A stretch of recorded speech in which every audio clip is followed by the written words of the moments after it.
facility hardship. Okay, so we're stuck with a big crowd, and I don't know what. Does Tony have any thoughts? No, I was just trying to nip it before it did become. Okay, well, we're just going to have to do the best we can, and we also have issues because, as many of you know, conference committee is going on, and we have 2 members of the state allocation board also on conference committee. And so we're going to be working through the agenda erratically because we're trying to accommodate our members' requests for hearing items that are important to them. So bear with us, and obviously we don't quite have a quorum, so I'm going to wait a few minutes to actually really get started. So thanks.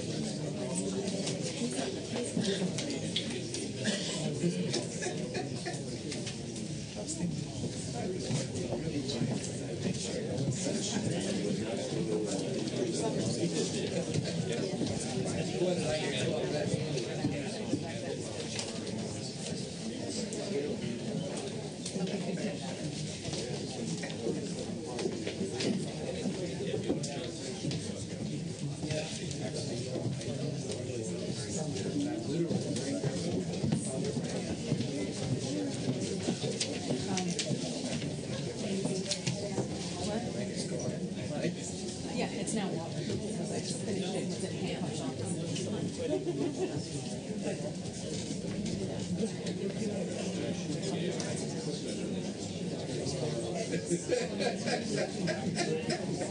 Yeah, I was worried about architects. Well, I can neutralize that one.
So can you call the roll? Sort of. Senator Lowenthal, Senator Hancock, Senator Huff, Assemblymember Fuller, Assemblymember Brownlee, Assemblymember Buchanan, Scott Harvey, Present. Kathleen Moore, Here. Lynn Green, Here. Cynthia Bryant. Here. We have a quorum. Thank you. As I started to explain in our pre-meeting before everybody got here, we do have very complicated day-to-day. We obviously are in a very small room. I apologize to the standing room crowd in the back. We also have two members, Senators Huff and Lowenthal, who are both on Budget Conference Committee, which is meeting upstairs right now. And so we're going to work to accommodate their schedules. I have a sense of the items that are important to them, so I'm going to be taking things out of order. So you have to kind of pay strict attention. I did ask staff, I don't know if anyone's sitting in the hallway, but I did ask staff to try to keep people posted as to where we are along the way. But I don't think, hopefully this meeting won't be too long, but we may have delays as we wait for Conference Committee to give the two senators a little bit of time to run down here. So we'll go ahead and get started with tab number 2, which is minutes for the June 23rd meeting. Is there any public comment on that item? Any questions or changes from board members? Is there a motion? Move approval. Second. We have a motion and a second. Can you call the roll? Assemblymember Fuller, Aye. Assemblymember Buchanan, I abstain. Scott Harvey, Aye. Kathleen Moore, Aye. Lynn Green, Aye. Cynthia Bryant. Aye. Oh, Senator Hancock. Minutes. Thank you. So without any objection, we'll leave all of the roll calls open until our two Senate colleagues are able to join us, unless there's an objection to that. I skipped an item. I did want to ask if there's any public comment on an item not on the agenda. Maybe someone back in the back standing room is waiting for that moment. No takers? Okay. Then we'll move on to tab 3, which is the Executive Officer Statement. Silverman? Yes, good evening. Wanted to share with you a few items that we want to point out. Some actually very important items today is the priorities and funding apportionments. We're pleased to announce that enclosed in your board item or your board agenda today is we'll be making live apportionments, which is great news for this program. This is the third time this year we're bringing forward real apportionments to this program, which is great news, which is, again, part of the priorities of funding. We're also sharing with you that we just wrapped up, also part of the consent agenda is the Overcrowded Relief Grant Program. And this is the 5th final round for the ORG program, and we also want to highlight the final filing date for the 6th filing round was Friday, July 30th. For the 6th filing round, OPS3 received 9 applications to replace 90 portables with permanent classrooms, with the initial estimate of the state share of $39 million. We also wanted to share with the board high-performance incentive grant projects. Part of the consent agenda is 14 applications containing high-performance grants, 6 under modernization, 8 under new construction, for a total of over $1 million. Included in that, also presented in some of the ORG applications, are 11 additional grants for high performance, totaling $1.2 million. So in total, we're presenting $2.3 million in high performance grants. We also wanted to highlight, again, the workload. The workload looks a little different this time we're presenting. For transparency purposes, again, in working with the chair, we're sharing a 90-day workload plan for our future meetings. You may note the new format of that plan, and which also looks almost equivalent to what your current agenda looks like. So attached on page 12, 13, and 14 is the tentative workload for August 25th, September 22nd, and November 3rd. Sorry, I'm echoing today. And with that, we also wanted to share an important item as far as... Great. Thank you. We also want to show an attachment is also our appeals log and facility hardship request log as well is also attached, and that's highlighted on page 15 and 16. So as we move forward in our 90-day work plan, as we present items in the calendar, those projects will be moving forward. And so just to highlight you again, the log is there. We're adding a layer of transparency and some structure to our process. We would also be reporting out at the next meeting is the first quarterly report of financial statements for year-end June 30th, 2010. And again, we wanted to reflect the actual budget that we were allocated for 10-11, and also share with you our actuals that we spent down for the program and administering the program. And we're going to report quarterly, starting again with September 30th, 10, and reporting at the next November board. So we'll have, that would also be included in your 90-day work plan. Again, is to add transparency as how the money is being spent for the program. With that, I'll open up to any questions. Are there any comments or questions for Ms. Silverman? Okay, great. I did want to just say I'm really, Lisa and I, along with our colleagues at DGS, have worked really hard to try to improve that.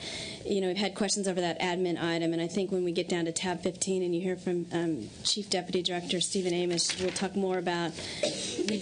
I just feel really good about the progress we've made, and I think that the board will start sensing a change in just the amount of transparency between the board and the staff, things that, you know, we all know what we're talking about. So I just really want to thank staff, you know, just for doing that. It's really helpful. Next item is tab 4, the consent agenda. Is that you, Lisa?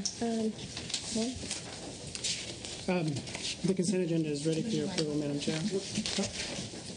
Okay, are there any questions on that? Is there a motion? I would move approval of tab 4. Second. And we have motion second. I forgot to ask for public comment. Hearing none. Is there any objection to substituting our roll call we have going right now? I abstain. So Okay. Oh, that's right. We need to add. Call the roll, please.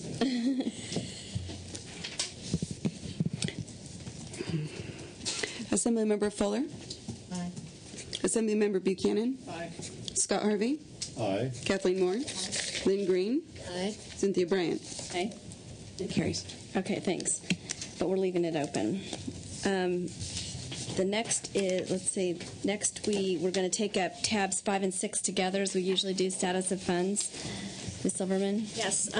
Draw your attention to tab 5. Actually, if I can jump you ahead on page 131, what we wanted to share with the board is actually some great news.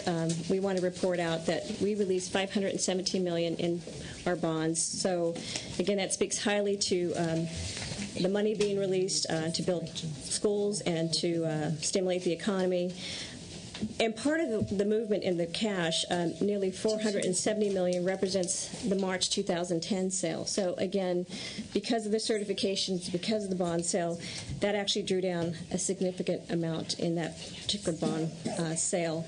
We also wanted to highlight, moving forward, we'll be reporting out in the next couple of weeks, the fund releases that we released in July. This is actually reflective of June's activity, but what we're reporting out for July's activity is we released almost $99 million in the program through the month of July. So, again, that's great news for the program. I'm not sure if we have any questions in that area. I can actually refer to tab 6. I know we've been moving quite fast this month, and again, we had some revisions that came in at the last minute.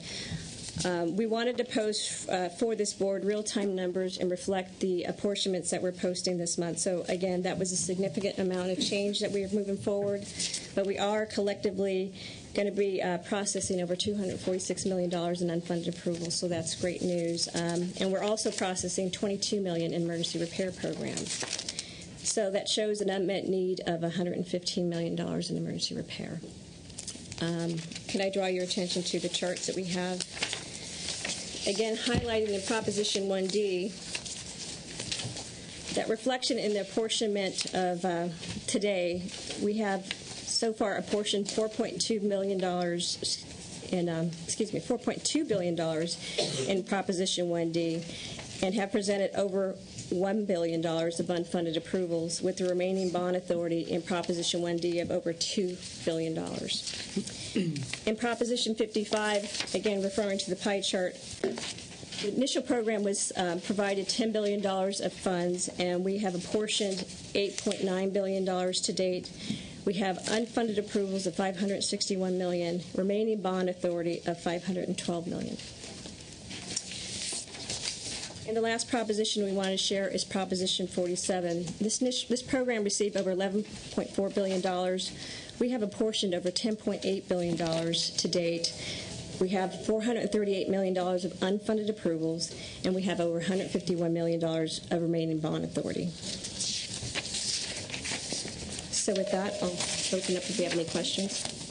Are there any questions from Ms. Silverman? Okay, then we're moving on to consent specials, which is tab 7 and 8. Did you want to discuss one? Madam Chair, I'm not sure how removing items from the consent calendar formally proceeds, but I would like to remove tab 8. Okay, that's fine. We'll go ahead and remove tab 8, but since we're going to hear it, we can Senator move Huff, tab 7. We can move tab 7, and then we'll do tab 8 in a little while because Senator Huff also wanted to hear that discussion. So, okay. So, is there a motion on tab 7? Would move tab 7. Second. We can now substitute the previous roll call, correct? Okay. Then that will be approved. Next, we'll go on to tab 9, priorities and funding. And we'll come back to tab 8 if anyone's interested. Thank you, Madam Chair. This item is a result of the Board's May 2010 action to establish a priority funding round. By approving this item, the Board is making apportionments for 78 projects using the $408 million that was made available for these purposes. We will have approximately $208,000 in cash from the $408 million that will revert back to the typical process since we didn't have enough funds to fund the next project in line.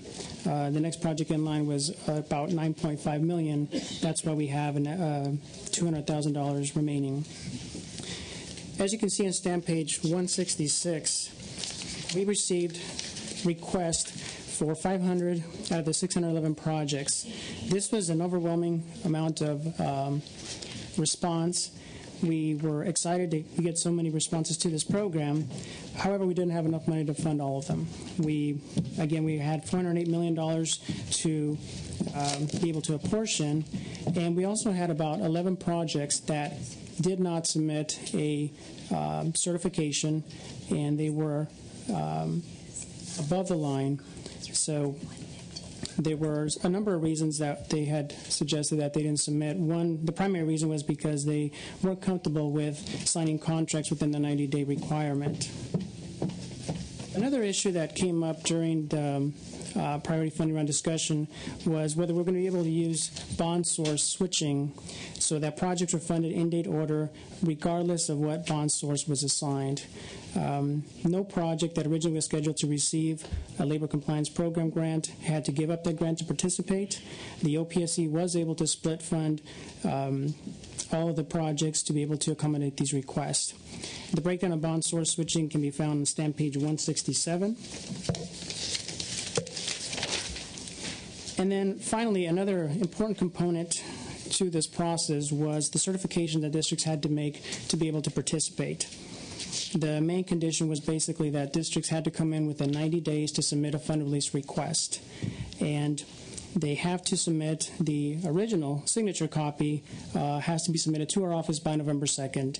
And I highlight that fact because I want to make sure that the board as well as the public is made aware that we are expecting these signed fund release requests to our office by November 2nd. And we will be working with school districts to make sure that they are aware. We'll be sending letters, we'll be sending emails, we'll be calling them to make sure that they're aware of the requirements so that full disclosure is available. If I can direct you to stamp page 168, this is attachment A on the item. I'm sure most of you received a letter from a school district asking about the way the list was ordered. The bottom of the list shows a number of projects that were all received on January 3rd, 2009. So the question was, how did the OPSC order these projects? And the basic answer is that we use the project number. But I wanted to spend just a little bit of time to explain how that was made. The first number that the OPSC looked at was the first two-digit number, which, if you look at the first project that was submitted on January 30th, was a 50. This represents a new construction project. So we looked at those projects, 50, and then went down the list, 51, 52, and so forth. Then we looked at the 5-digit district code that's assigned to the district to, again, go in order. And then we would look at the district, the next 2-digit number, which is zeros for all these projects, but that represents a high school attendance area. And finally, if there was still a tie, we looked at the actual project number. This order has been used to place projects on the unfunded list since the spring of 2009. So what we did was, when we created this attachment, we wanted to make sure that we used the same list that's been published and approved by the board for quite some time. So that is one of the reasons why we had the project listed in that order. So along with that, we also have several other attachments. Attachment A represents just all the projects that are going to get funded. Attachment B is splitting out the projects by Proposition 1D. Attachment C lists all the projects that were funded from Proposition 47. And finally, Attachment E is a listing of all of the projects on the unfunded list. With that, Madam Chair, we have a couple of recommendations for this item, and then a separate discussion on future prioritizing of these projects. So the first recommendation is to approve the projects on Attachment A. We also have a recommendation that all the projects receiving apportionments are subject to the new construction grant adjustment that has yet to be made. So the projects will not be considered full and final, so that they can receive that adjustment. Third, declare that if contracts with the project receiving apportionments are awarded on or after August 1st, 2010, the project may be subject to Labor Compliance Code Section 1771.75E. And finally, we're also requesting that staff come back and provide a final report at the December 2010 SA meeting to discuss the overall process of this funding round priority.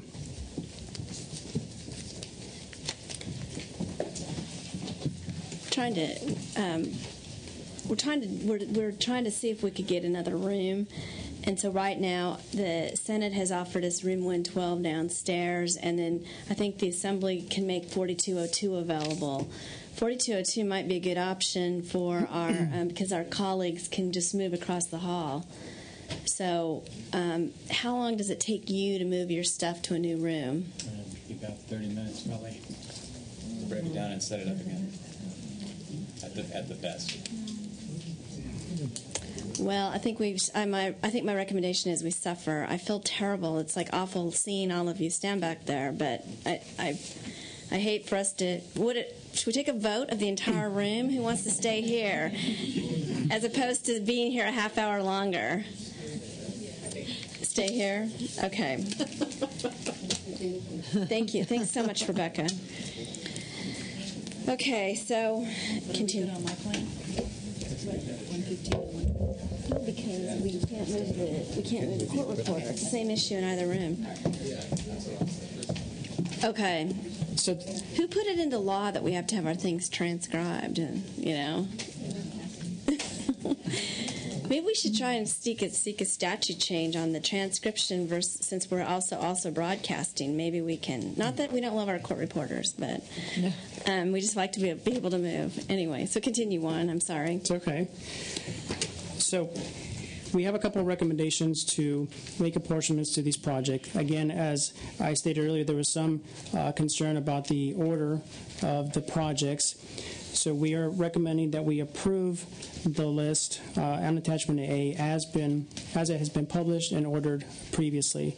There's also the possibility, if the board wants to have a separate discussion on how to order these types of projects that are received on the same day for the future establishment of the unfunded list.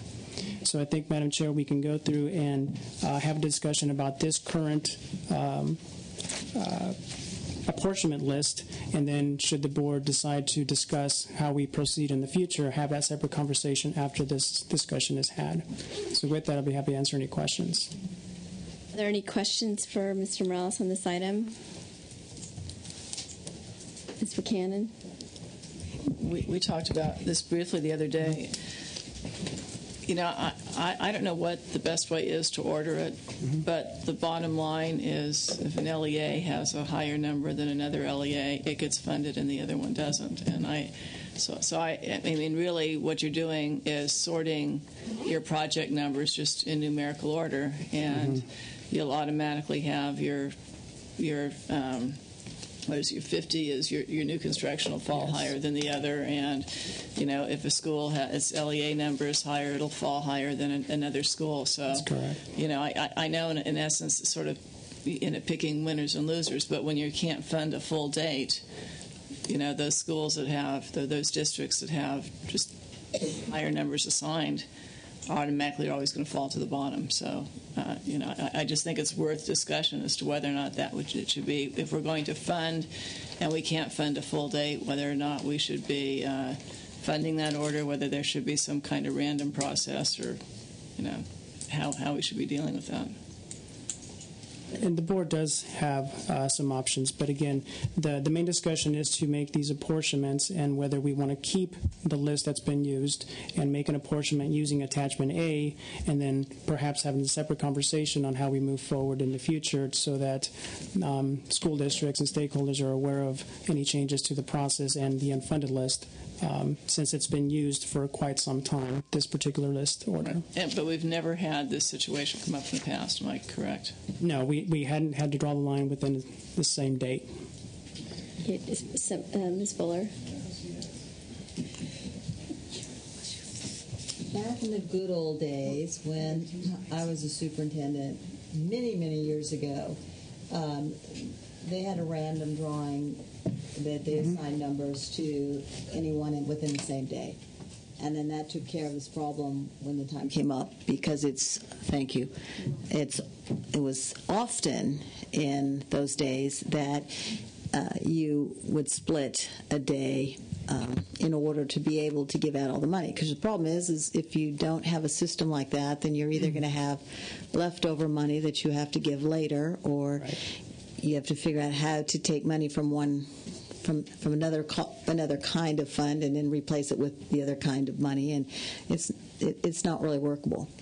So in this case, you know, we're at the space where we would have to pick winners and losers if we were to change this. That could take a very long time for all of us, and still no one would feel any better than they feel today, probably, because the same number of winners are going to be there, just maybe different people. So it seems to me that we really ought to investigate a random drawing type. I mean, if you go back to the Leroy Green days, you probably all of you that are a little older all know that's how they did it, you know, and or I suppose you could timestamp them in as well, but I know that's harder. So it would be my suggestion that as painful as this is, to leave this list as is. Otherwise, you know, our goal was to get as much money out as we could, and we all realized that not getting as much money out the door could cause us other problems for today, but that we direct staff to come up with a random drawing system that when people turn their application in, they know what their number is. And then when things like this come up, you can fall back on that numbering system. And I think that if you can find anybody as old as me, you can find someone who already knows how to do it. Mr. Harvey?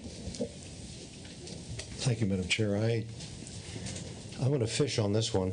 We have an item later on where we're potentially transferring dollars from the overcrowded school program. I think I'm getting it close. Some $225 million. Could we take whatever amount is the shortfall in this 408 and add something to it so that everybody on January 30th is made whole? That's bond authority.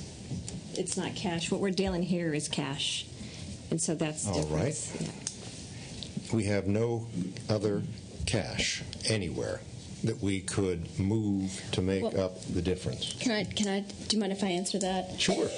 You know, I actually have had a couple times where I was just lying awake trying to think this all the way through, and there is a possibility that we'll have some reversions in the next couple of months, and there may be more money in our program, and the problem is that in this priorities and funding round, we have this very strict timeline, and we have a special regulatory package for it.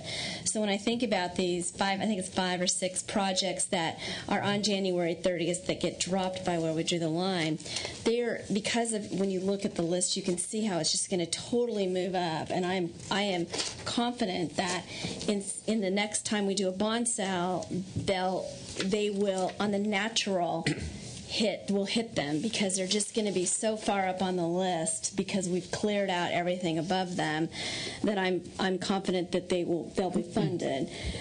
We could also, if we have a substantial amount of reversions, do an apportionment, a traditional apportionment, and we still could potentially, I'm not promising, still potentially reach those districts. But we also have other districts that are above the line that chose not to participate that have a priority in funding as well. So it kind of, as much I agree with Assemblywoman Fuller, it's very painful. I feel bad for the district, and I actually thought one of the options would be to say, okay, we'll just stop above January 30th and leave $90 million on the table. But that's not good for our program either, because I think Lisa highlighted this in her EO report. We are doing a very good job at getting cash out right now, and I've seen a letter that Treasurer Lockyer wrote to us, one of our stakeholders, where he also talked about the amount of cash in our program. And I feel terrible for the districts that are left out on that January 30th, just like I feel bad for February 2nd and on down the line. But I think that we're overall for the good of the program if we move forward now. And we've also, the list has been published it's over a year. We had a discussion of it at the board meeting. We talked about it in our subcommittee hearing. Everyone knew this was a risk, and even though it doesn't feel very good, I think that if we make a commitment to fixing the randomness that we aren't, or a timestamp or a lottery, in the future, we won't have this situation again. Then wherever we draw the line, we're golden. Well, someone always loses, but that's just my thought. Okay. Any other comments? Senator Hancock? Ms. Moore? As I was just listening to the discussion and perusing the list, I noticed that there's a number of grants below the line, unfunded, that want overcrowding relief, and yet we're talking about moving money out of overcrowding relief into new construction, and I thought that was because there really wasn't that much drawdown on overcrowding relief. Senator, the item that we have in the board is for transferring funds from the critically overcrowded schools program, which is a little different than the overcrowded relief grant program. The projects that you see below the line, those are under a different program, which is the overcrowded relief. The item on the agenda to transfer funds is from the other critically overcrowded schools program. But it's not really fund, it's a portion. It's bond authority, yes. Okay, and it isn't possible to use the two overcrowding sources of revenue to fund overcrowding, so one is not being used, so we're going to transfer money out of it, whereas the other one doesn't have enough money to pay. Yeah, they both have very distinct criteria to qualify for each of those programs. So they have separate requirements to be able to participate. Are they different bond issues? Or are they different programs within one voter-approved bond? The Critically Overcrowded Schools program received funding from Proposition 47 and 55. The Overcrowded Relief Grant received funding from Proposition 1D. So different bond funds. Okay, thank you. Gives me. I just have 3 points. First, I agree with what's been talked about today about the list. I think it's been available. It was random where it landed in that respect, and that to remain integrous, I think, with what has been published today, it's the only action that I would support, that we would support. And it's unfortunate for those that are below the list on the same day. That being said, if whatever we consider for changing, I would recommend that we consider that prior to anything going forward, because it could shape how people want. If we say it's date order, the date order people will be there if they know that they get cut off. So whatever we consider, I think we should consider absent any funding to provide, so that we give it a good vetting. And I think the board would like to go that direction. And then third, I would just like to very much compliment staff and actually I think the whole universe that was involved in this process. It appears that everybody understood it, and that those that wanted to participate did. The communication was very good between the office and out to staff, and I believe that everyone knew what was going on with this, and sometimes we can't say that about the system. So I am complimentary to you and to the community, the facilities community, in working with us to solve a problem that I think will, for the future, portend very well for us when we compete with other infrastructure needs for bonds. Okay, I agree. Any other questions or comments, Ms. Buchanan? Yeah, I know I brought up the issue, and I'm perfectly comfortable with Assembly Member Fuller's suggestion. I think we need to get out the money. I mean, schools need the money. Unemployment in the construction industry is high, so we need to do all we can to create jobs.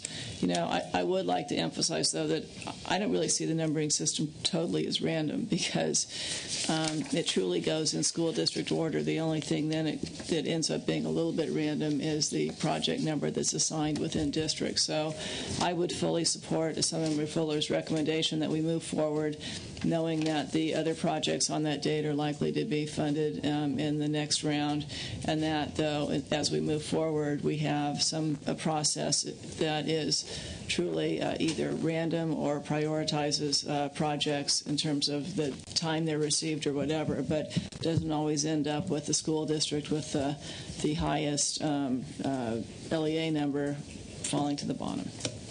When do we think we have obviously I've gone back and forth with both everyone that's worked on this item in OPSC, everyone at the table and in the room, and we've talked about coming back with something that we could, and I suspect that what it'll be is more in the random area, because the way OPSC gets applications, it's hard to date stamp or time stamp them. When would we bring that back? I mean, just to throw it out there, because I know if we decide to have an extended program of some sort, obviously, I agree we need to work this issue out. I'm not sure if I'm going to throw this out, maybe a committee assignment to talk about the randomness or play out how it was, provided in the past. Historically, how was it done? We're all somewhat new players here on the table, and I think that hear from the community as far as how they want to play this out, because you're right, there's some winners and losers and all that. Do you do a lottery system? You have to create some kind of system that's palatable for everybody. Okay, well, it'd be my preference that we get this resolved before we put anybody else on the unfunded list. So whether our committee has to meet again in September, we can do that so that we can bring in August, so we can bring an item back sooner rather than later. And just one thing to add, Madam Chair. We do have another lottery system that we've used within our charter school facility program that we actually use to fund certain projects. So there is something that we can take a look at within the current school facility program that we can also mirror.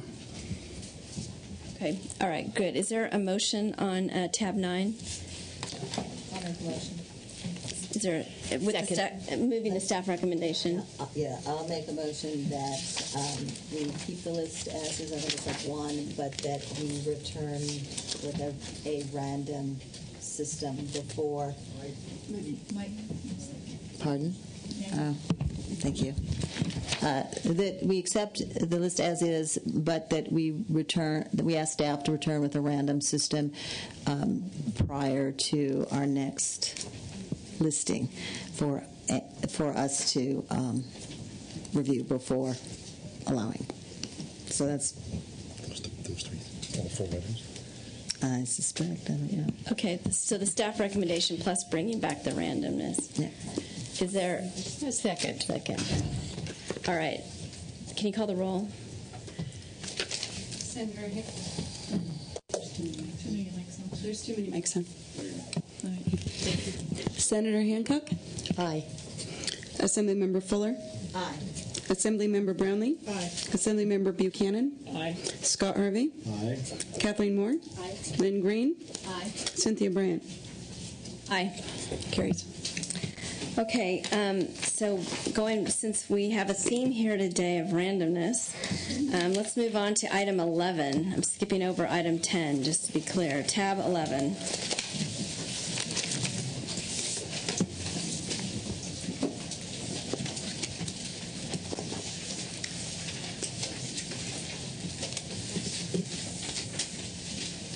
Mr. Rick Asbill will be presenting that item, Madam Chair. I see that he's putting on his jacket. I was suspicious it was him.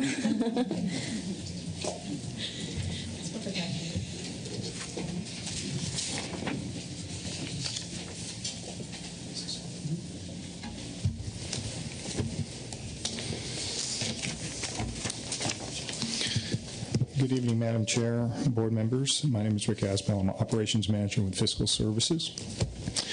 And if I could direct you to page 292.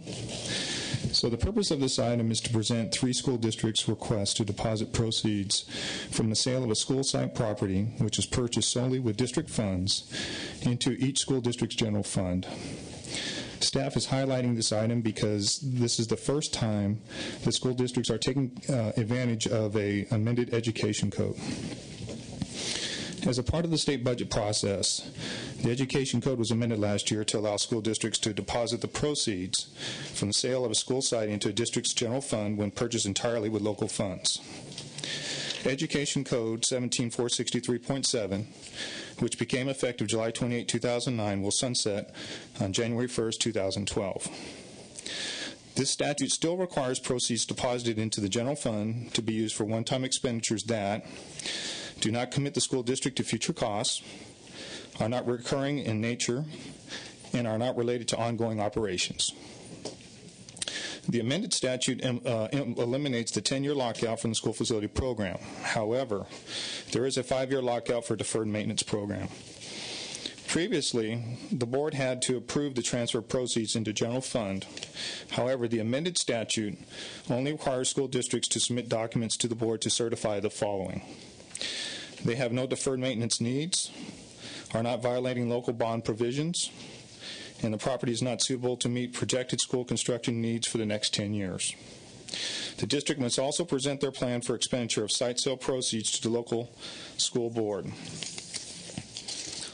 Now, if you would look to page 294, we have an itemization of the 3 districts that are making this request. And so in the case of San Bruno Park, they had a site that they sold for $30.5 million.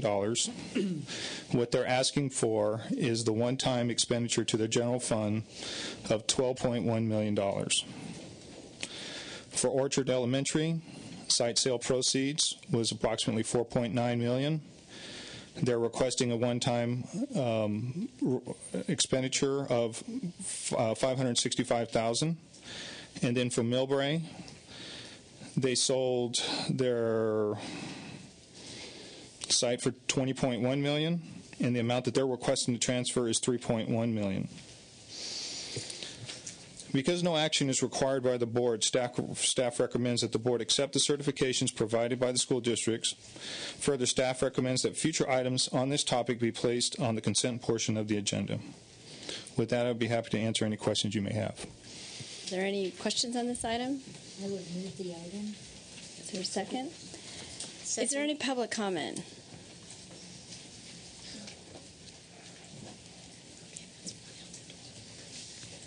Yeah. Sorry. Where are we going to do? Right here. That mic over there. I'm David Hutt, Superintendent from San Bruno Park School District.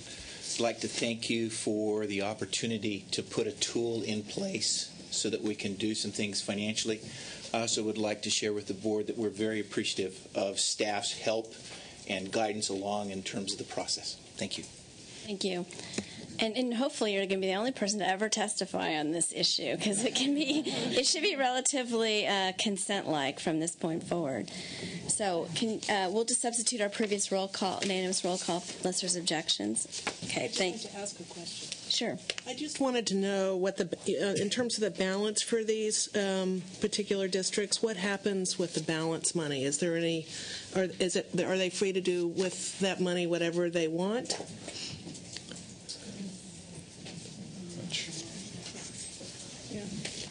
Yeah, I believe that's true. And it's a one-time. So they're requesting one-time monies to go into one-time expenditures in their general fund, but there's this balance in some cases, not in Orchard Elementary. So that balance of money then just goes into the general fund as one-time as well, or they have to follow the same rules. So they may have a balance, but they haven't designated as to where they've spent it. Purpose. Thank you. Thank you, Madam Chair. Okay, thank you. I think we do need to call the roll because we don't think we have Ms. Brownlee on the roll yet, right? No, she voted last week. Okay, I apologize. All right, then, so we'll move on to tab 13. This is high performance incentive grants. State architect.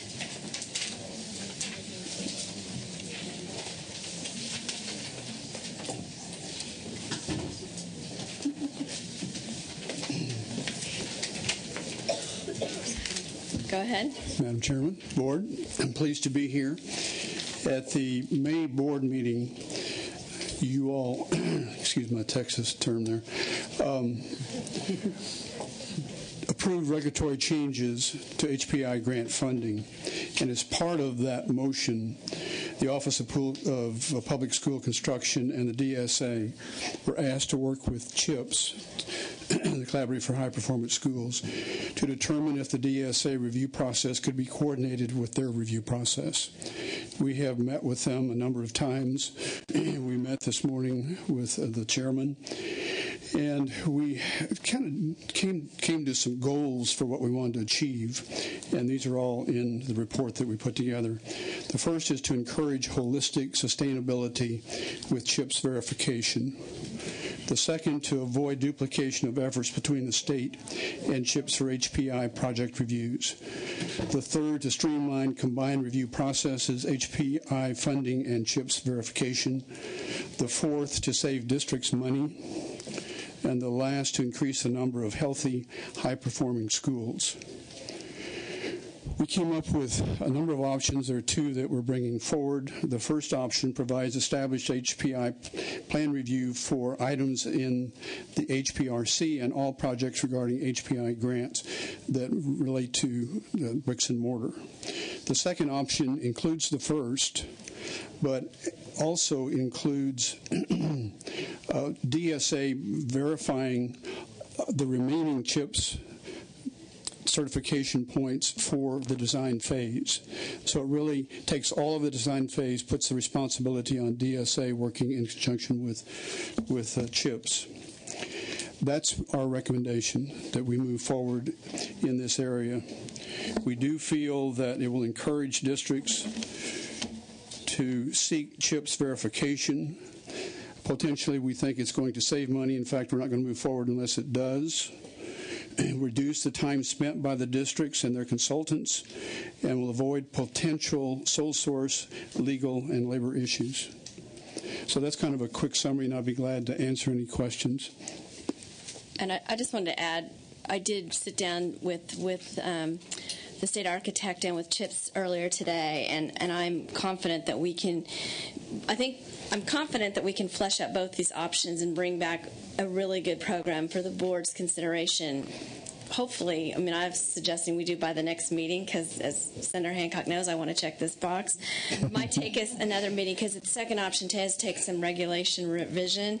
But we've committed to speaking, the three of us speaking once a week, just to make sure we stay on track so that we can get it back here as quickly as possible. And after, I was getting confused listening one day to one and one day to the other, and now that I've had them both there, I believe we're on the same page. So that, if there's any questions or comments on this item. Okay, then we'll do, Senator Harvey. Mr. That's Harvey. an upgrade. Thank you very much. The only comment that I saw for the first time was option 2, costing the DGS additional cost for staff and training. If we're saving dollars, does this provide a mechanism to allow us to hire what you believe may be higher staff needs? Yeah, that comment was with regard to any of the other options outside of option 1. I do believe that the option 2 that we're proposing it might increase the staff need, but very slightly. I don't think it's a major factor. The fees would, of course, they're paid separately for all of the service, so they would cover any additional staff that's needed. And I think we have the goal of keeping the budget of amount of money we're spending in the program at DSA the same, and reducing the overall fee to the school districts, who are our top priority. So right. Trust me, fiscal concern on top of that. She's on it. Well, I do appreciate your good faith in working this through. I think we had a very robust discussion at our last meeting, and I think this is where it should be, and I compliment all the parties who worked hard to make this a reality. Okay, I don't think. I just have to add my voice to thank you for your leadership on this very much, and for the parties for coming to the table, and really getting down to achieving the goals of the High Performance School Program, and look forward to you coming back with regulations if needed, but a program that we can vote on. Okay, we will do that as quickly as possible. I know there's public comment on this item. No, he's just standing there. He's expecting. Bill Orr, the Executive Director of the Collaborative for High Performance Schools. I wanted to start off by thanking Cynthia for her leadership in bringing us all together. I definitely feel like we're on the same page, working especially toward the second option. And I just wanted to emphasize that while we can come up with an agreement in terms of how to apportion the work, how to streamline our internal processes, ultimately it's about working for the schools. So I think the final test as to whether or not the solution that we come up with is whether or not it's a compelling solution, that it's viewed as a better process, will result in better schools, will be faster and more streamlined, transparent, and ultimately more cost-effective. So, I think that's really the underpinning. As we look back 2 years from now, the bottom line will be how many schools took us up on the opportunity to get high-performance incentive funding and followed through with CHIPS verification. So I think we're on the right track, and look forward over the next several weeks to seeing if we can pin down the details. Okay, great. I'll look forward to working with you. Thanks. And so we can just deem that accepted, and unless there's other public comment on that item. I actually realized that I actually failed to ask for public comment on tab 9, which was the priorities and funding item, which, if anybody has anything to say on that, I apologize. Okay, good. Moving on to tab 14.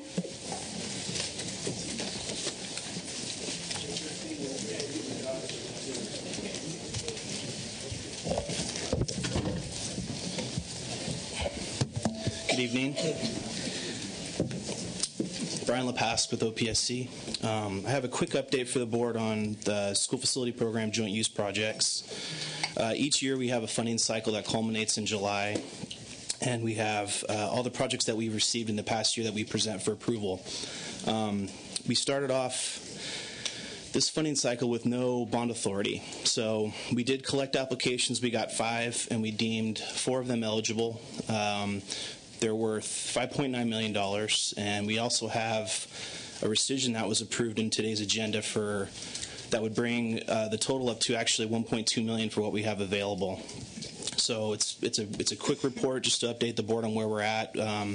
We are going to bring back another item to the 8/25 meeting that will further update the board on where we're at with possible bond authority or funding for these projects. Okay, are there any questions? Ms. Brantley? Yeah, I was just, in terms of exploration around looking at other fund balances that we might, in some sense, transfer into this account. One is the relocatable program funds is one that at least I thought of, but I just wondered if we had explored those options. Did you want to answer that?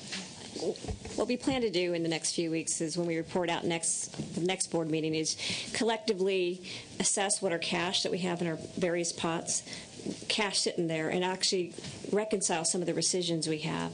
And so then collectively the board can decide at the will of the board, how would they want to disperse that cash? You know, is it disperse as cash for the joint use program, or disperse the cash for other needs in the program, disperse the cash for the next product on the list? So we plan to bring that discussion in the next few weeks. Is there any public comment on this report? Hi. My name is Steve Castellanos. I'm an architect in private practice and with Caldwell Floors and Winters as a project or program executive. And I wanted to come today. I don't usually come to these meetings, but I wanted to come today and speak in favor and ask for your support of the joint use program funding. We all know, and in my community at least, that joint use agreements make a tremendous amount of financial sense, and they're good for our communities. They encourage support of our communities and their schools, and I think we all know that public schools thrive when neighborhoods are a part of their children's education.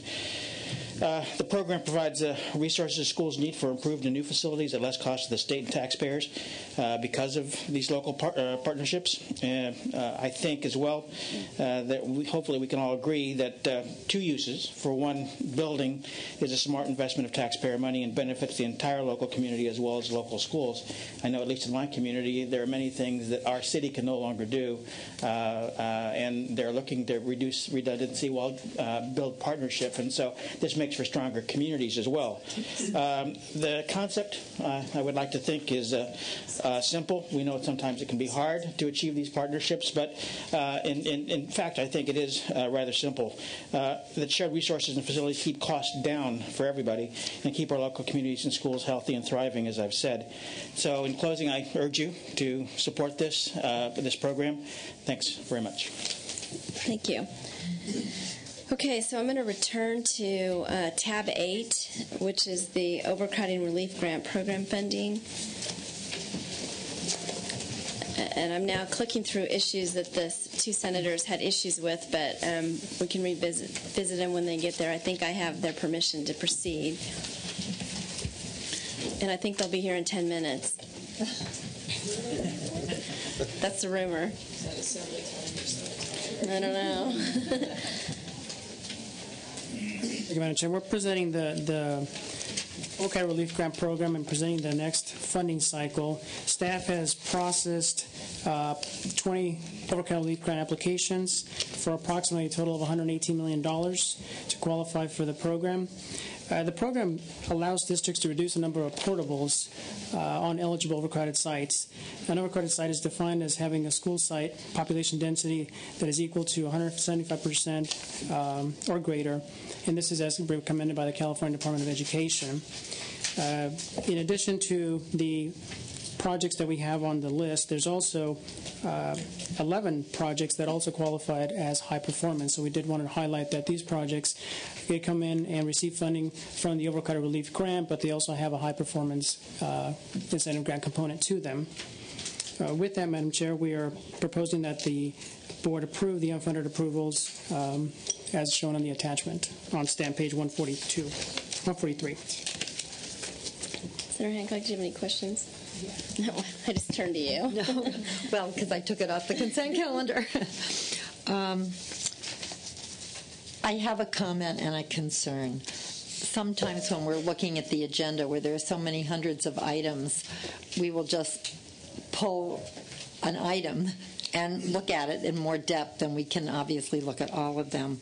In this case, we pulled the grant, Sacramento City Unified, that's here, and it's for a charter school called the Met School. But in looking at it, this is a small charter school that right now has about 160 students. We'll have more students next year, and it qualifies as critically overcrowded. And I believe that under the regulations, it does fall under the existing regulations.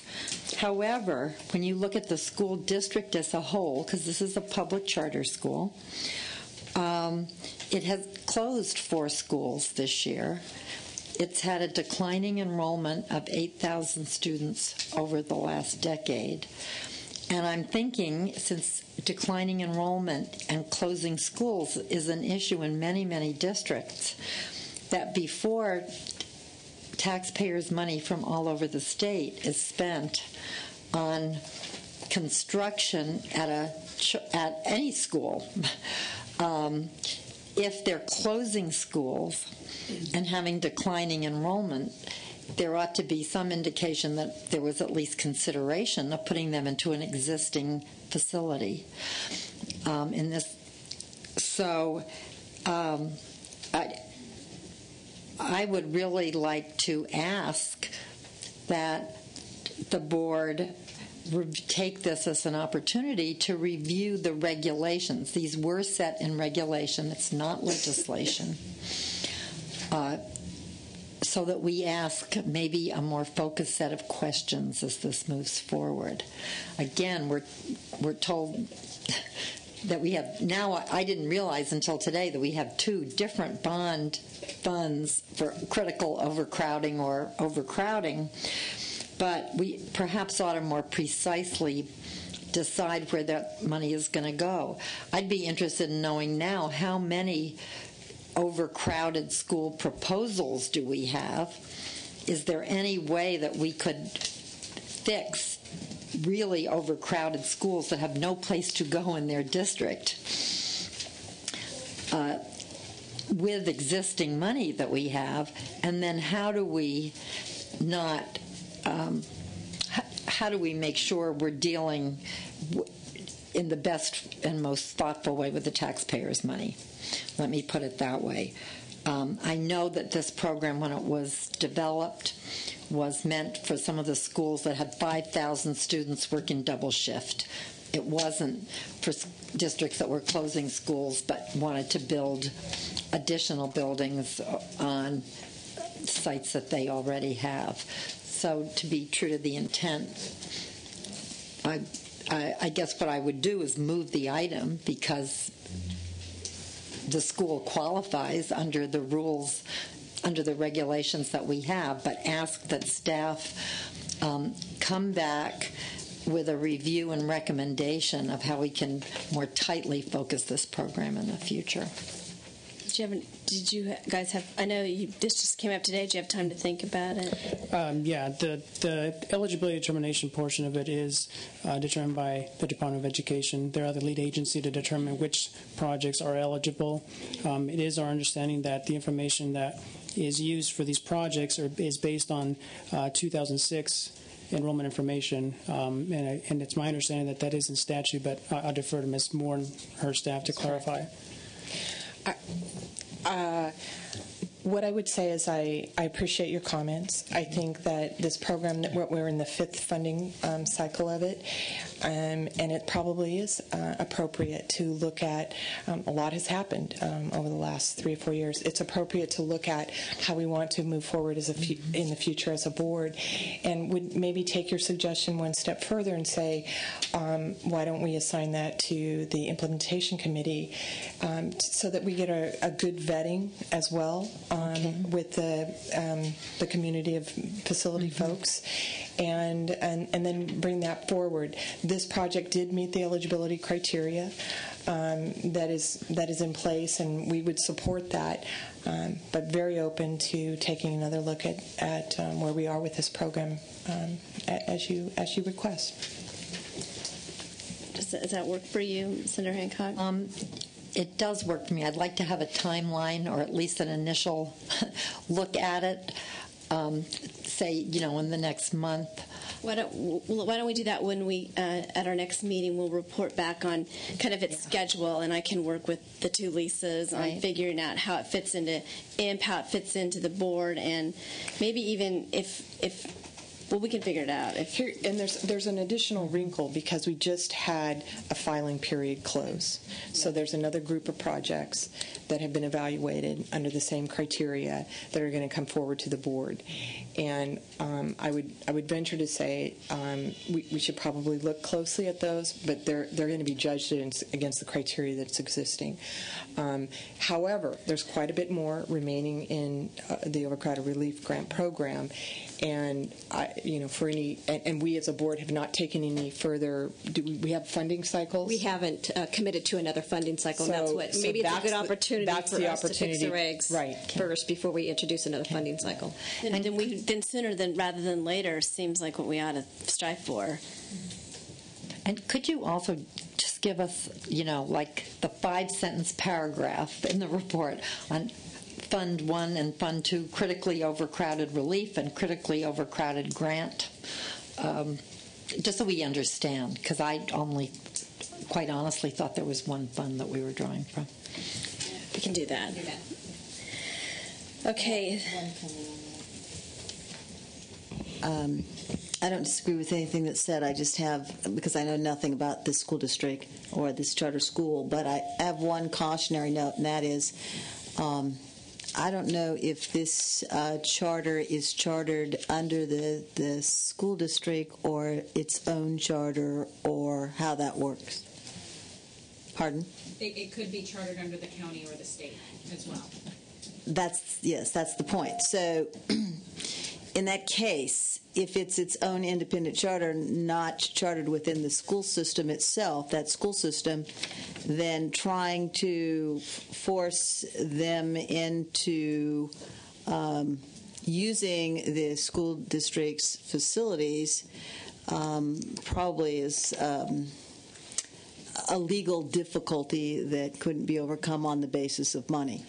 I mean, it does make sense if this is a charter within the school that they could be looking at the feasibility of some of the other existing facilities. But if they're not, if they're a charter from the state or from the county or from another entity, then that would be like telling the school district next door that they have to go to another school district on the other side of town and use their empty buildings. And so I think we have to be very, very careful to realize that there are jurisdictional lines that have to be observed, and that we don't want to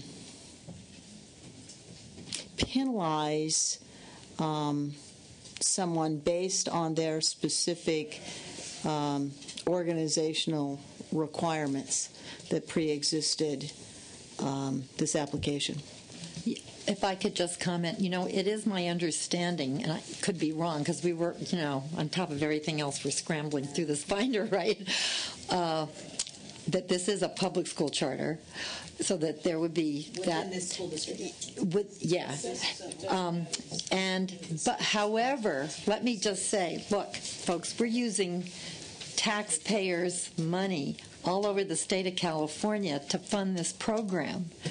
So it isn't like we're forcing you to do X. I think that we as a board have to look at how, there are people, selling clothes at Walmart to pay their taxes so that we can give tax money to schools to build schools. So we do need to, at some point, just really set, I think, a fairly high standard for what constitutes how we give that money out. Because if there is a school somewhere that does have 5,000 students on a campus and is going double session, it's more than just the date you submitted your application.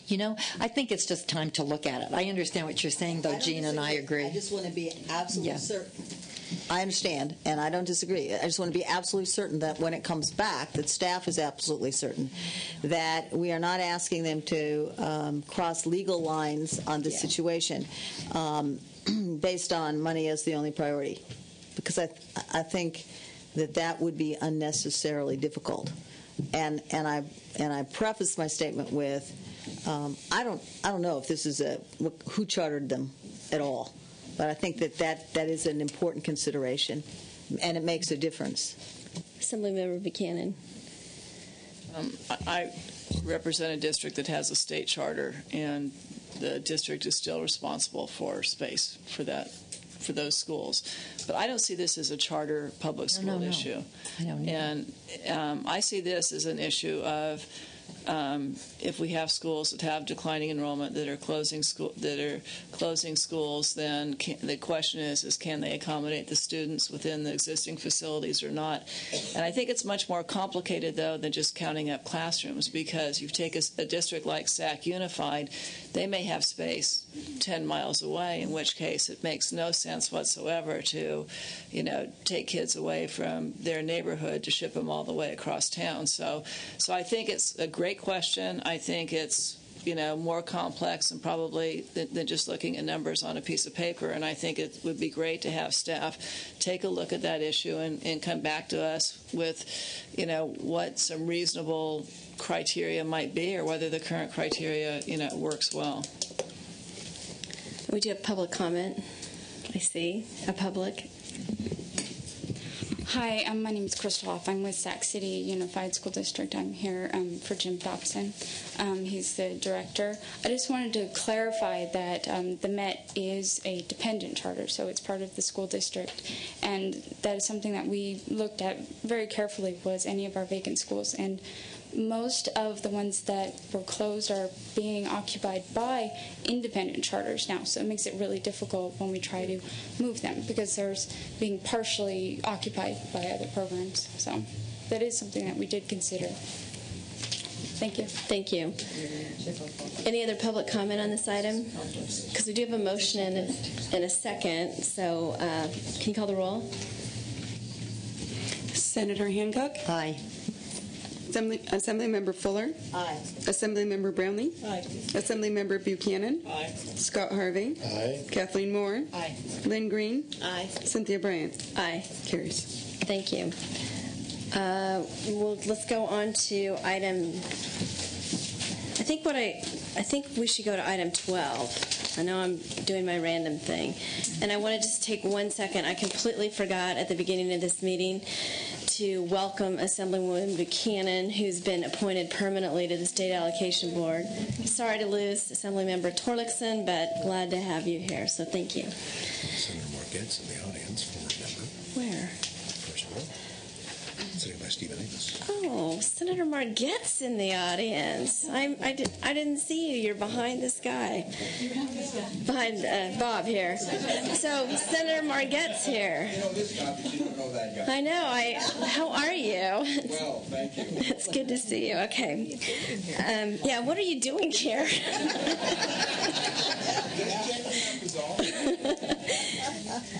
All right, so let's move on to tab 12, which is transfer of critically overcrowded school facilities. This is the other overcrowded schools program, critically overcrowded schools program. This program is a little different. Basically, it has the districts have the opportunity to come in and request a preliminary apportionment, which basically acts as sort of a reservation of funds. Then the districts have up to 5 years to come in and convert that preliminary apportionment. What converting means basically is that they have to come in with plans and specifications approved by the Department of Education, by the Division of State Architect, and submit a full funding application. This item takes a look at what's been reserved initially, what's actually been set aside in bonding authority, and what's remaining in terms of money that.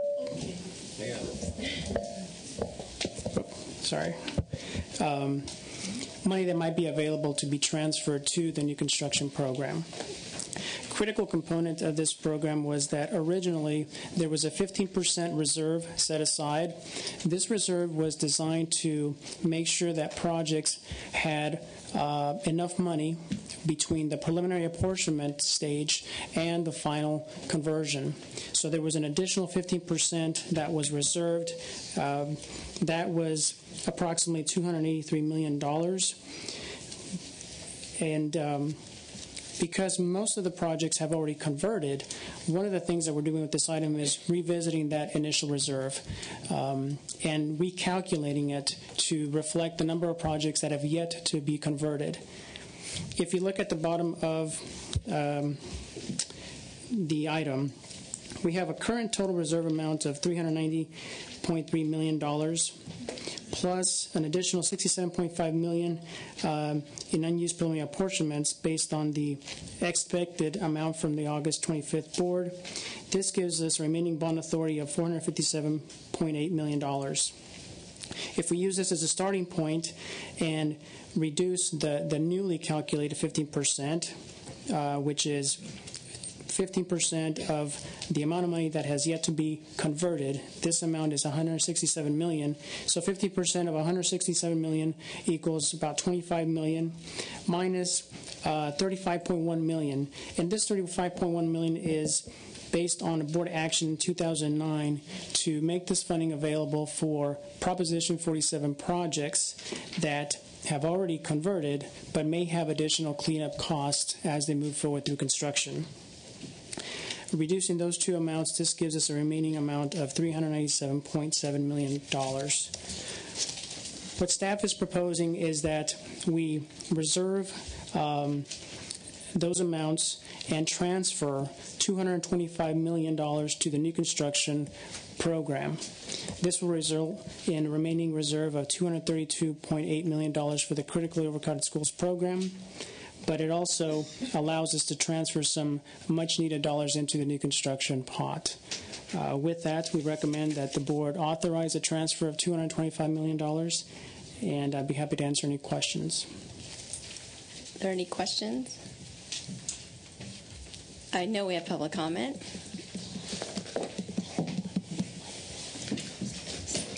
Thank you. Good afternoon. Margaret Brown, Los Angeles Unified School District. Push the button. Usually I don't need a microphone. Thank you. Margaret Brown, Los Angeles Unified School District.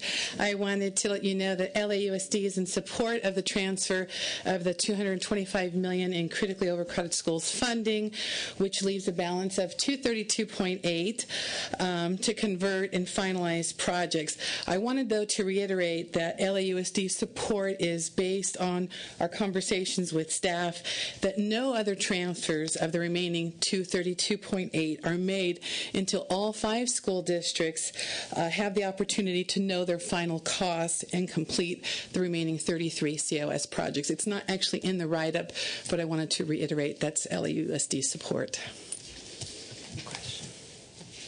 Ms. Moore? When will that be? Do you know? And are you talking about final closeout of those projects? Converting and final closeout, yes. Because I would want to, in fact, I was going to suggest that as we look at this item, as we approve this item, that we bring it back in December to see where we are with that. It's because this money goes directly into the new construction program. We've drawn down in the new construction program. Certainly support the district, but know also that there's a 15% reserve also for these projects that has already been set aside. So this $232 million for the 5 districts that are in critically overcrowded school is for anything above and beyond that, correct? And so what kinds of things could be happening at closeout that would persuade us to continue to keep that type of reserve? And I don't just mean closeout. I just mean change orders throughout the project as well. You know, we're in a bid climate where bids are coming in extremely low, but we are seeing higher percentage of changes from contractors. And so we do have concerns about where the numbers ultimately ultimately lie. Even if we do convert the projects and get them bid and awarded, that we are seeing higher and higher change order costs. So it wouldn't necessarily need to be closed out like 2 years at the end, but we want to have construction completion and certification of our buildings. So the $232 million, and it's not just LA. There's 33 projects. Exactly, and so I'm not just talking about LA, but of those projects, which have a 15% reserve already built in, correct?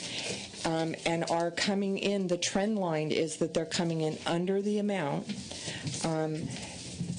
I would want to really see what is it that we should be reserving out an additional above 15% reserve for these projects while there's a demand on the other side for new construction. And I'm not saying we need that today, but I think that we should revisit this issue perhaps at the end of the year board meeting because it's going to get very critical on what's available in new construction. Can I just ask a quick question? How long, Senator Huff and Senator Lowenthal, are you just on a break, or are you going back, or are you... You call being up there on a break? No, I meant with us, you're on a break. Yes, we're on a, no, they're still in set. They're still... Okay, so how long do you think we have with you? That depends. How long do you estimate? Because we can work our schedule. We've really done almost everything. So we have left. We're on item 12. We need to go back to item 10, and we also have item 15, and we have closed session. So I'm just 40 minutes, 30, 40 minutes. Okay. And then we're going to go back because they're still there, but they said they'll hold the roll open for us in the conference. Okay. Committee. All right. Then. Mr. Harvey. I keep calling you Senator. Mr. Harvey. Thank you so much. I wanted to underscore what Ms. Moore said. I believe that board action in September 2009 even had as a condition for the 35 that it would be a reservation for a year. And we would come back and revisit whether or not that is an amount we could transfer to new construction. The case needing to have been made because 5 years is a long time. So I think we should at least have the $35 million back before us, consistent with that earlier board action. And if it was in September, that would mean in September of this year. And hopefully, perhaps further discussion about the remainder above the 15%, because I wholeheartedly endorse what she said about the set aside and the lower bids and the fact of getting this into a program which is efficient in apportionments. I can't speak for the other school districts, and I don't actually have with me the timing on the conversions of our projects. But we would be happy to come back with that data, and I know we may have even discussed it with OPSC staff. I just don't have it with me, and we would be happy to come back and tell you what we really think is happening out there in the marketplace for LA. And we'd also like to see what the other school districts, because it's not just about LA. There's 33 projects. So perhaps, I mean, I know you have the workload list, but before the end of the year closes out, maybe we could have this agenda item again, because I don't know what the prognosis is about when we'll run out of new construction bonding authority, but by transferring the $250 million, if the board chooses to do that today, that increases that amount over time. And perhaps you can give us an idea of when do we believe we will be out of new construction authority? That's correct. I mean, as we sit today, I know it's in your workload, in your back of your book, we have about $160+ million in new construction that hasn't been processed by our office. It's in our house. It's in processing now. If you look at the status of funds, there's about $150 million in new construction, around about that. That is sitting in the books right now, currently. So it's really critical at this point in time. We do move the transfer of 225, but you're right. As far as revisiting this topic, it's hard to say. I mean, we have seabeds that come up in October. We could have a spike then, so it may be relevant to have a follow-up discussion. And as far as we did survey some of the districts to figure out the status of them converting their projects, and to some extent we haven't received a full commitment as when those projects will be converted. I'm sorry. Go ahead. I just think that maybe if we look at, I know you'll work with them, the staff on the workload list, but that would give the districts the opportunity to then also go back and look at how their projects are going and what the trend lines are. But I think we need to be very, very prudent with the remaining funds, and it should be substantiated in order for us to continue to have that type of reserve. And I do think with the when you look at these charts that where the blue is getting almost to the close, we really have a responsibility to be diligent on all of the fund source issues, and so I think it's perfectly appropriate to bring it back in December, which would be the next quarter, and we should probably take a look at this more regularly and frequently as we get to the end of the line. Mr. Duffy. Thank you, Madam Chair. Members, Tom Duffy for cash. Sorry, Madam Chair, members, Tom Duffy for cash. Mr. Harvey, I appreciated you recalling what the action of last year. I just wanted to remind the board, and Ms. Bryant, you were not here at the time, but Cash, LA Unified, and CBIA signed a letter. All three logos on the letter. This was given to the executive officer at the time, basically requesting the transfer and a recognition that LA and other districts may need some additional time. And that was almost a year ago. So I think this is the appropriate time to be looking. I appreciate your comments, Ms. Moore, because of the critical nature of what's happening with new construction. So I think the review, as you've suggested, is a good thing to do. We have an agreement between CBIA and LA Unified and Cash that this was important that we hold these dollars, keep them aside for a period of time, and recognize that LA and the other districts are going to potentially need some additional funds.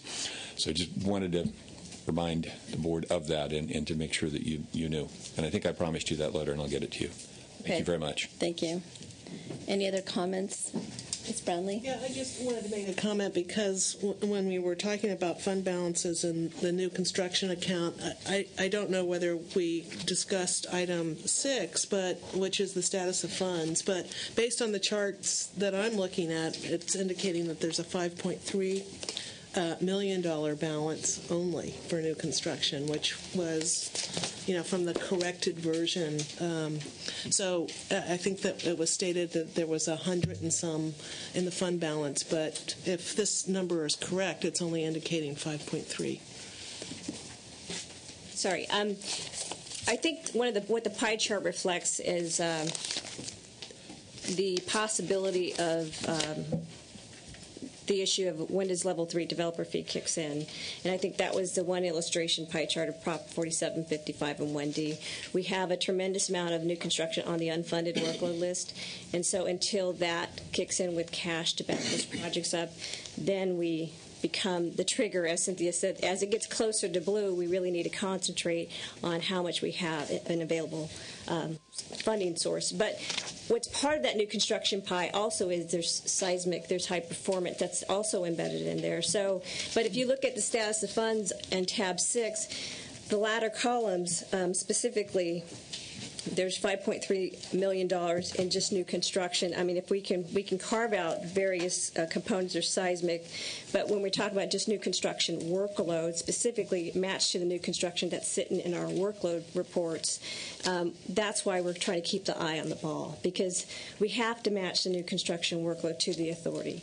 There's other pots in new construction, but we haven't talked about transferring those yet. So we're just trying to keep the ball rolling and not be able to start having those discussions about tapping those other bond sources. Thank you for that clarification, and I think, clearly, I certainly support that we have a further discussion around this issue, and just wanted to point that out so that we're all sort of on the same page when we get to that place in terms of the accurate data on where our balances really are. Okay, thank you. Is there any other comment? Oh, sorry. I'd like to move the transfer of $225 million with the understanding that staff will do its due diligence in terms of what is actually required to close out these projects when it brings its report back to us the next time. I'll second it. Okay, you call the roll. Senator Lowenthal. Senator Hancock. Aye. Senator Huff. Aye. Assemblymember Fuller. Aye. Assemblymember Brownlee. Aye.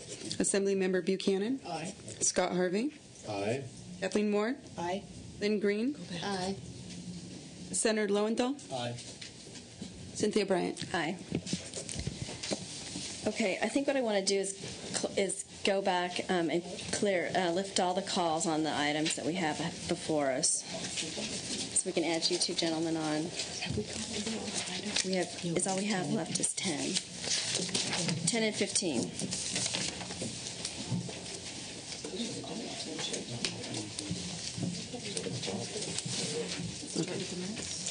Okay, we'll start with tab 2, the minutes. Senator Lowenthal. Aye. Senator Huff. Aye. And Assemblymember Brownlee. Abstaining. Wasn't here. Carries. Now we're going to tab 4, the consent agenda. Senator Lowenthal. Aye. Senator Hancock. Aye. Senator Huff. Aye. Assemblymember Brownlee. Aye. Carries. Now we'll go to tab 7, which is the Carlsbad Unified in San Diego. Senator Lowenthal. Aye. Senator Hancock. Aye. Senator Huff. Aye. Assemblymember Brownlee. Aye. Carries. Now we'll go to tab 9, priorities in school construction apportionments. Tab 9. Well, what about tab 8? We passed Oh. that as amended. Oh. And they didn't get to vote for it. I apologize. I was out of order. Tab 8. I was out of order. You have tab 8. So I'm sorry. We're at tab 8. The overcrowding relief grant. To assign it to him for discussion and to come back. Okay. Senator Lowenthal. Aye. As amended? No. Senator Huff. Aye. Okay, now tab number 9, priorities in school construction apportionments. Senator Lowenthal. Aye. And Senator Huff. That carries. Now tab number 11, site sale proceeds. Senator Lowenthal. Aye. And Senator Huff. Aye. That carries. So everything else we have them on. Okay, great. So without objection, what I'd like to suggest is that I've always wanted to say this. If we could have a state allocation board caucus in the coffee shop, we'll just we're just the 10 of us adjourn into the coffee shop, and we'll have a really fast closed session, and then we'll return. So don't go too far.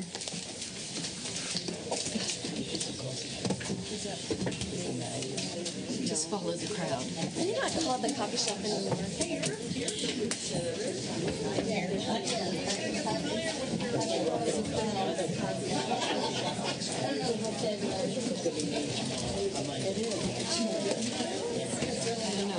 To read anything?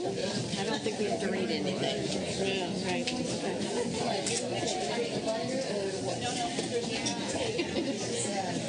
Unless you guys absolutely have something. She sent us a memo. She's going to take this.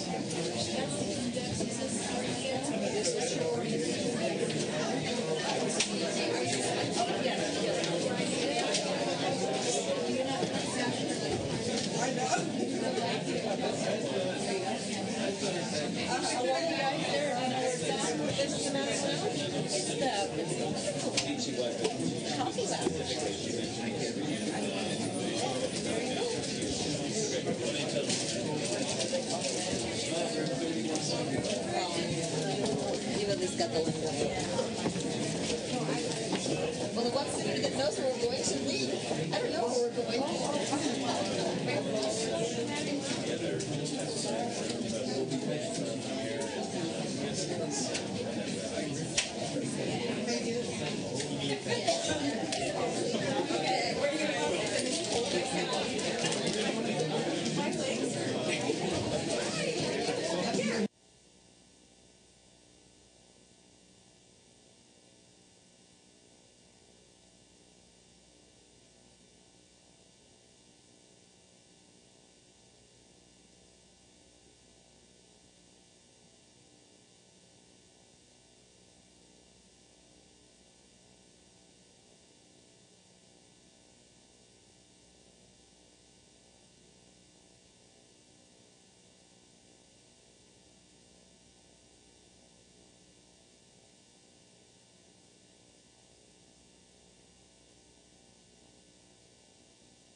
He went to get food. All right, we're back in open session. Oh, I have a gavel. Back in open session. We're returning after adjourning for closed session to discuss personnel. And my report out from that closed session is that we've appointed a personnel subcommittee that's going to be co-chaired by Assemblymember Buchanan and Assemblymember Fuller, and it will also include on the committee Kathleen Moore and myself. So that's that item. So going next to item 15, the OPSC review. Mr. Amos.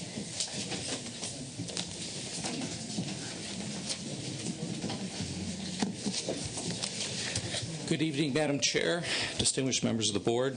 Pleasure to be here today. My name is Stephen Amos. I'm Chief Deputy Director of the Department of General Services. It's a pleasure to be here today to talk to you about something that many of you have asked for a report on. And I have met with many of you individually and some of you collectively, and welcome the opportunity to hear your comments and seek your guidance and advice as we move forward. With your indulgence, Madam Chair, if I could read you a brief statement in terms I've prepared for the board, and then open myself up for questions. In my short tenure at Department of General Services, I've embarked on a mission to learn as much as I can about the state process of building schools. And I'm uniquely positioned in that context because I'm responsible for two key components, and that is the Division of State Architect and the Office of Public School Construction. These are integral parts, along with the Department of Education, in actually building a school. And while many times we get focused on various elements of the process, we lose the larger context or the larger focus of what we need to accomplish in order to actually make that happen.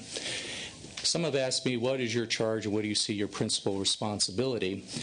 That is to administer two programs that are responsible for making and ensuring that safe schools are actually constructed and done so in such a fashion that are accountable, transparent, and more importantly, move the economy.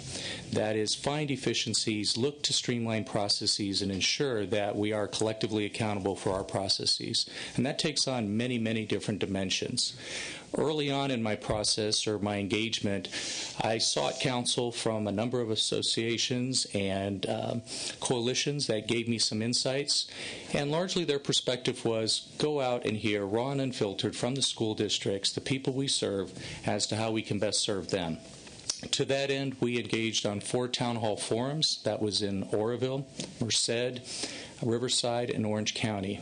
We were graciously hosted by those school districts and the COE in Orange County. And to that extent, we heard first and foremost what the concerns and issues that both those that were receiving services through the Division of State Architect, those that were being engaged with the Office of Public School Construction, and in that process we gained a lot of information about how we could better serve the school districts.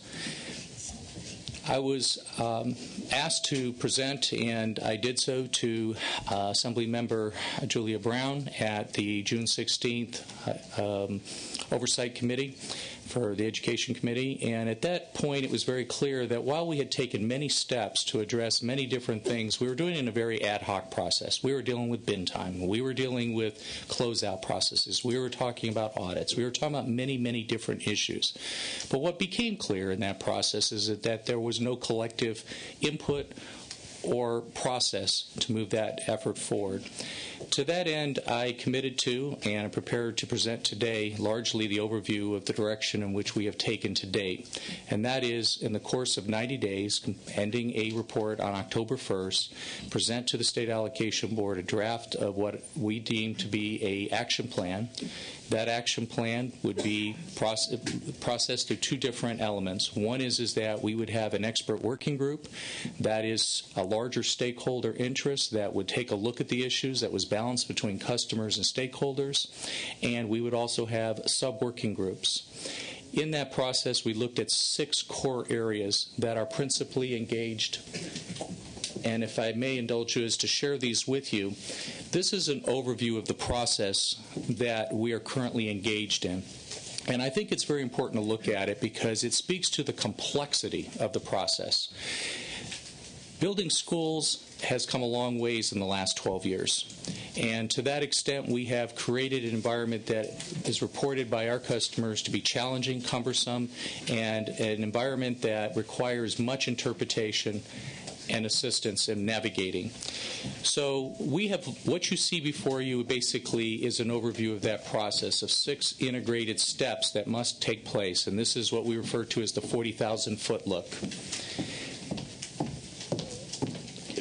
So what in consultation with many of you and a number of working groups, we identified a process where we believe that the customers coming forward, these are experts that have been engaged in the process of building schools over the years, can chair working group environments where they can bring to the forefront recommendations.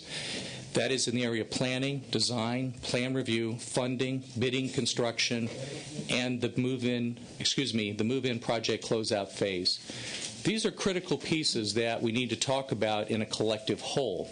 That while we talk about funding a great deal, it's important to understand that many of the barriers that school districts deal with and the impediments we'll continue to face as we try to move funds into the field and make these projects shovel-ready and ensure that jobs are being promoted and moving these schools to fruition, that there are many cumbersome challenges. School districts are challenged by the fact that historically we've had unacceptably high bin times, exceeding 12 weeks.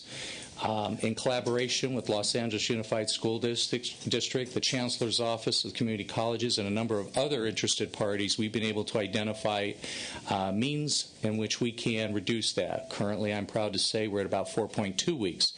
But that's one example in the plan review stage that is not within the State Allocation Board, but it is directly relevant to how we move these schools forward.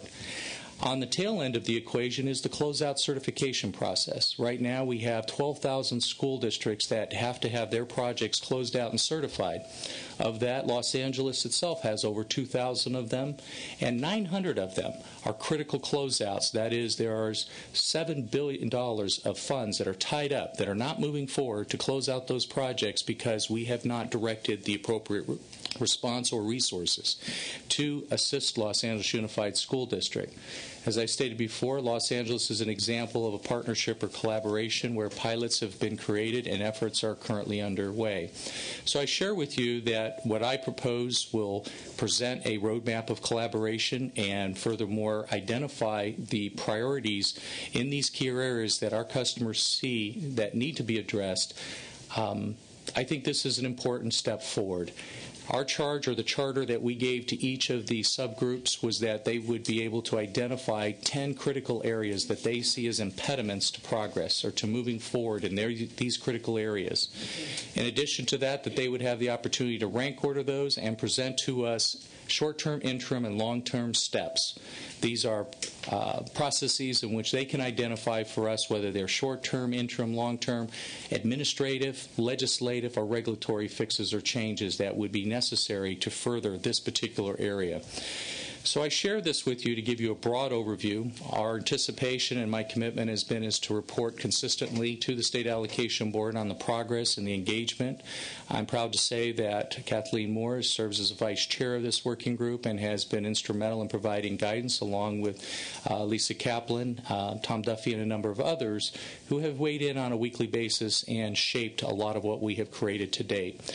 So, again, we anticipate having a report that would be in a draft phase or a draft process due and available to the State Allocation Board as of October 1 that we hope that the State Allocation Board will continue to engage and support. I thank Assemblymember Jean Fuller for her gracious offer to sit on this working group and to provide leadership in that effort also. So to that end, I'd like to open up to you, Madam Chair, any questions and avail myself to that process. I suspect there's a few questions. I'm certain there are. Who'd like to go first? I'll ask a question. I want to thank you for your presentation and thanks for coming to our offices and giving us a one-on-one presentation in terms of the plan and how we're going to get there. And I appreciate the commitment to actually have a remedy and have a plan and have performance metrics associated with it, and to get ourselves much more in a position that where we are an organization that is customer friendly, and that we're satisfying our customers in the most efficient way possible. And I'm sure now that you've rolled up your sleeves and gotten involved in all of this, that you have recognized certainly some of the problems, and even through the meetings that you've had with various stakeholders and so forth, you are able to identify what some of the current problems are. So, and I hear about the plan and where we're going to go and how we're going to get there relative to the plan, but I'm sort of interested to hear just a little bit about what's happening on a parallel track at the same time to sort of try to solve some of these problems. So you talked about the Bend problem improving quite significantly, but I think we discussed at the oversight hearing that we had that really we weren't sure that that was a really accurate assessment, because we knew that there were a lot of projects that were kind of taken out of the process, and so therefore the bend time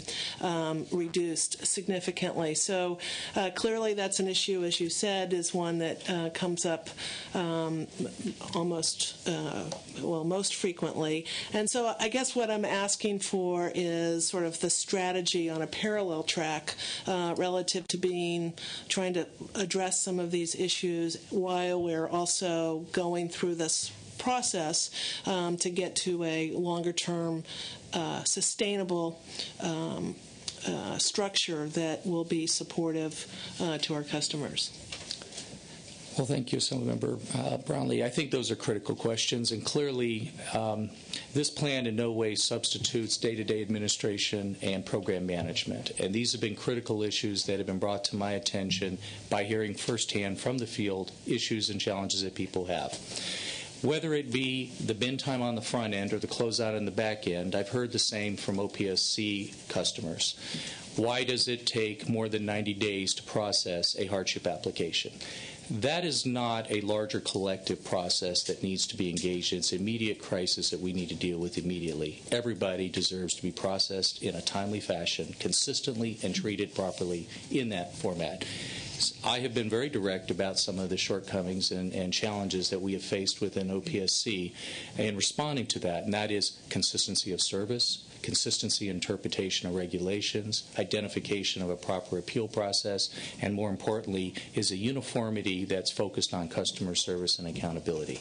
I personally sit with my colleagues here every day of the week, and that is a standing meeting. We refer to it as issues and tissues, and it's basically going through day by day what are the decisions we're making. Are those decisions consistent with operating within the spirit and the law? Are we doing our very best for the school districts, and can we do better? Can we do a better outreach? Are we focused too much on the gotcha and not enough on the technical assistance and supervision on the front end? When we talk about incompatibility in terms of communication, it's not just collaboration. We have to do a better job of interfacing between the departments, the Department of Education, the state architect, and the OPSC in such a fashion that it's transparent, it's automated, it's an e-based environment where you can see where your application is and know that that is accurate and it's representative of what others are experiencing in the same time in real time. To that extent, we've engaged in a whole IT process where we are redirecting new staff to come in and assist the existing staff and create a program that is so interfaced that people can see this. There are many behind-the-scenes corrective actions need to take place. More recently, I forwarded to Cynthia, the chair, a workload analysis where we deemed that we had over 200 areas of workload deficiencies that needed to be improved on. These are case files in which we had concerns about the process. 4 of them I referred to the board for reconsideration by the State Allocation Board because they were not handled in a timely fashion. I don't need to have a formal process with our customers to hear that's unacceptable. They've made that very clear to me repeatedly. So those are just some examples on a day-to-day basis of how we are addressing internally as these issues develop, because it's not good enough to say in the future, some point, we will deal with these issues. We're going to deal with them here and now. So of these 200 problem cases that you're speaking of, and 4 of them are going to come before the board, are the others resolved? Or Yes, they have. Oh, thank you. There are discrepancies that can lead themselves to challenges of our regulatory interpretations, challenges in terms of how we process stamped, how we process them, how long they've sat in various, again, much conversations about bin time. I would say there's a bin time at OPSC, and I would also articulate, as I did in DSA, it's been unacceptable. And we need to do a better job of not only managing those, we are the steward of that process, and we need to take more ownership and more responsibility for that. Thank you. Any other questions, Ms. Buchanan? I just want to make a comment. I appreciate the time, and I appreciate what you're trying to accomplish. And I think any organization should continue to look at what it's doing to determine, how it can do things better. I would just like to suggest that as you move forward, and I know you have a very aggressive agenda, but you not just take a vertical look in each area or each work group, what are the 10 things you can do, but you also take a horizontal approach too, because sometimes when you map out the flow of work, you may have something that you don't like doing, but if you don't do it, I can't do my job. So I think it's very critical that you take a look at the big picture and how everything flows and works together, so that we don't inadvertently make changes that create more work instead of helping to streamline the process and make everyone's job a little bit harder. So I think it's going to be critically important that you lay out the entire workflow. It's real easy to go in. I've been involved in time measurement analysis, looking at people doing work. I've been involved in reorganizing major divisions and all of that, and it's really easy to look in on the outside, but when you actually get into the details, sometimes there's reasons that we do things that that are there. So I think it's critically important that you do that, and that you truly get the involvement and buy-in of all the stakeholders, because if not, whatever change you recommend, it's just not going to be effective. Well, Assemblymember Buchanan, I graciously appreciate that advice and counsel, and I think it speaks to the very question that Assemblymember Brownlee pointed out, and that is, if we don't believe that bin time is 4.2 weeks, what relevance is that? The reality is that we need to set benchmarks, and they need to be benchmarks that are demonstrable, that people agree on, that people understand what the caveats are. These are complex systems that there are experts within these given areas that know them much better than any one of us, but collectively you're absolutely correct. They have to come together in a meaningful report that speaks to how we can provide for better school construction from a collaborative and a collective perspective. I guess what I would say, whether acceptable bin time is 3 weeks, 4 weeks, 6 weeks, I mean, it's going to change. And we know that the construction environment is much different today than it was 4 or 5 years ago when we were at the boom and everyone had construction projects going. What I think is more important is to have a flow that everyone understands, to have key metrics that we can measure and all of us know how we're doing, that you have a continual improvement process so that we're continually looking at what we're doing. Because whatever you put in place with you today, tomorrow, the next day, things change, and what we want to be able is to have a method where we can continue to look at what we're doing and always work on improvement, because we can get down to what's acceptable or not acceptable. Someone could say a week's not acceptable or 2 weeks is not acceptable, but we want a process that has integrity, one that has key goals and key metrics and allows everybody to manage and do their jobs effectively. Thank you. Senator Hancock. Thank you. Like everyone else, I appreciate the goal that has been set. I think how we look at integrating a complicated process with a number of agencies is very important, and it's important to do well. I have to say that I have really been very pleased with our progress in the last several months. OPSC, we've had some new staff working with the chairwoman of the board. I see us moving toward important improvements in many areas. I'm also aware that I think the Budget Conference Committee has adopted a provisional budget language to do at least a performance audit of the division of the state architect to make specific suggestions about how the bid time issue and other things might be improved. So my concern at this sort of delicate point in the year for the state is how are these review activities being paid for? Are they being done by DGS staff? And if so, I'd like to know what special funds are being used to pay for that. You mentioned bringing in new staff and directing them to work with old staff or whatever.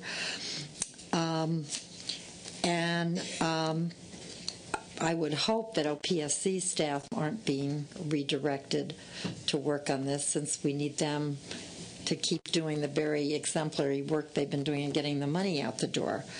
So kind of how do you see the overlap with what may be the audit that may be done, and really how are we using very scarce state dollars at this point to pay for this? Well, thank you, Senator Hancock, for your question, and I'm more prepared to respond to it. The idea is to work collaboratively and attentively review the overall school construction process to identify principal issues and impediments.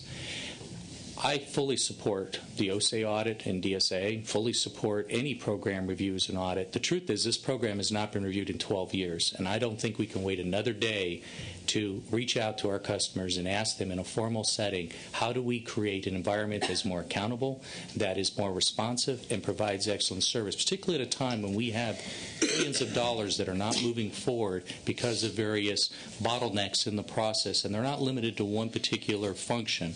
In response to your question specifically about where these funds and resources are coming from, they're coming from DGS's budget. They are not drawing on any bond funds. We have hired and retained an outside facilitator to ensure the integrity of the process, and that is a Lindo Hatton, who is a PhD out of California State University, Sacramento. He's a business professor. And the fees involved are approximately $50,000.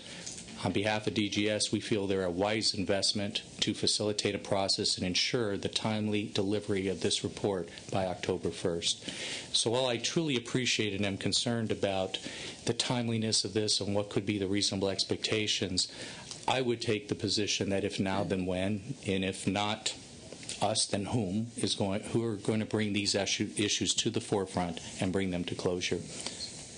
Well, so what specific fund? Is it state general fund money, or is it one of DSA's special funds? We are redirecting staff between much of what you see in these system improvements coming from the Division of State Architect. I have outlined 6 critical areas. Only one of them are directly within the purview of OPSC. The other 5 are DSA resources that are being evaluated and charged. So there is basically 5 of the program areas that will be evaluated out of DSA funds, and the balance will be through DGS general funds for the one area associated with OPSC. Okay, well, I'm concerned about money coming from the DSA budget, I have to say. And I would just end my question with reiterating what Assemblymember Buchanan said. My experience, at least in working on school change, is that it works best when you bring the stakeholders really together and have them define what would make things move forward better. I hope you're undertaking that and understanding that the report will be an advisory report when we get it. There will be other reports. There will probably be an audit. And I hope we're not wasting either human energy or dollars. Thank you, Senator Hancock.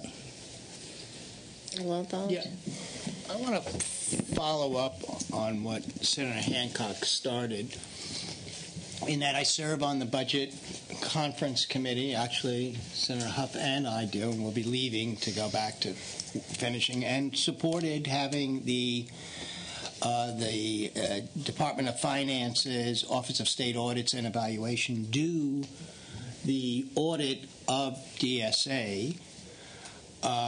And I believe my perception of it is that audit should precede a more comprehensive review, that we have our own subcommittees here, both on audit and policy and work on looking at kind of rules and procedures. I think they should precede an overall comprehensive review, and I'm really concerned that the cart is before the horse, that we're moving so far ahead, and the members, either the legislature who really have their concerns, or the members of the subcommittees on the state allocation board, that our work is not being heard in the development of this comprehensive review. And I would like to see the review narrowed and not really deal with. And I sent you a letter on that. I don't know if you want to respond or not, but I just think that we have already started down a course. This is coming in at the last minute, and I think it's not appropriate to do such a comprehensive review while we're looking at some of these other issues.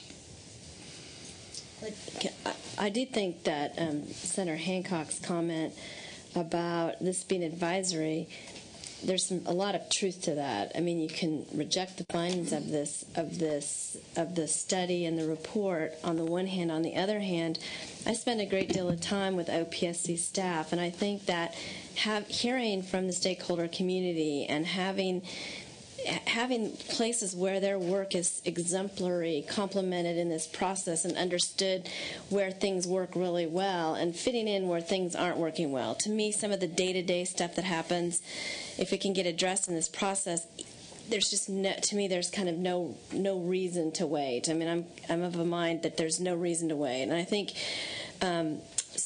we had talked to you a little bit about the possibility of folding in some of the work that the subcommittee on audits is doing, and I think by your letter you're not really prepared to do that, which I think it's okay. But I also feel like with this golden opportunity for everybody to get together and inform this program, and I think it's time. I didn't realize about the 12 years. That's the only new piece of information for me, but this is an opportunity for us to look at the operations of, and I appreciate all the columns on here, but I personally focus on getting our money out and getting our projects going, which is the OPSC part. And I'm of a mind of there's no reason. Somebody commented to me recently, said to me, why was I worried about all of this activity here? I shouldn't worry about it. I only had 5 more meetings. And to me, I don't think that way. The governor doesn't think that way. I know that I know Assemblywoman Fuller, probably her tenure ends in 6 months, and she just took on the co-chairmanship of the personnel subcommittee because there's just no reason to wait, is kind of where I'm coming from. But any other comments, Mr. Harvey?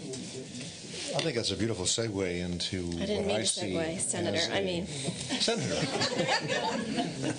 I'm still wondering if it's I've been calling that all day. backhanded compliment the way you say it. The issue for me is that this is not a one-time experience. It is a beginning of a journey. And what I mean by that is I've heard the words sustainable, I've heard the words adapt to change, and you can't do that if you only meet one time and expect everything to be accomplished and all the answers to be done in 90 days. That is not going to happen. This is an ambitious, huge effort. And there are other things at play that look like they can interfere with or duplicate of. We can debate those kinds of things, but I think it is time to start, because I'm hoping that this becomes an annual process, that stakeholders that you have pulled together that involve offices of education and school districts and the private sector and board members. I mean, I am amazed at the breadth and depth of folk who have agreed to be part of this, and that says something about now may be the time. And I just hope that we do this again and again when some of us are not going to be here, because I think it is a healthy experience. It is a way of improving the system. And I think when you get across the table and communicate and talk about concerns and frustrations, you do resolve problems. So I'm optimistic. I know you're not going to have all the answers, Mr. Amos, but I look forward to bits and pieces, and I'm looking forward to addressing change, and I'm looking forward to this being a sustainable activity over time. Thank you. Any more questions, Ms. Simlin Fuller? I just have to weigh in one thing, actually two things. First is, anybody who knows me knows that for the last year I've tried not to be on any subcommittees, so why in the world would I be on this one? Given all the things that you said, most all of us agree with. And it is quite simply one thing, and that is for the last 2 years I have been saying, why aren't we listening to the field? We've been making applications right and left. We've been making forms for school districts to fill out. We've been having to come up with new rules all the time because nothing is working because we don't have any money. This is a process for giving out money. We don't have money, so we're like pretty dysfunctional. And now someone has offered an organizational, formal listening structure. So I guess I have to sit back and say I will be a part of this because this is a formal organizational listening structure. And I will be there to be sure we're listening. And that is my whole role in this, and that is my whole interest in this. And when you go to page 2 and you look at all their little dates, you will see that they have lots of places built in for organizational listening.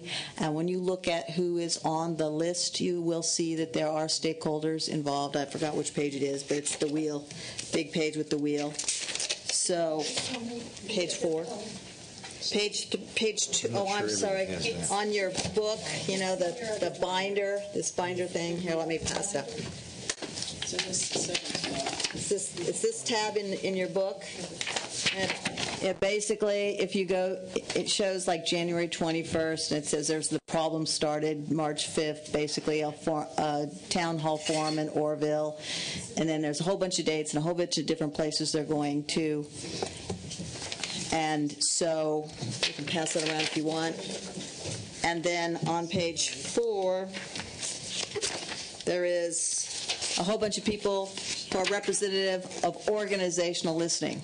So at the end of the day, if we just listen to the field and we can help the field come up with forms that they can actually fill out and get something, then my time will be justified. Otherwise, I'll be complaining a lot. Thank you. That's all I have to say.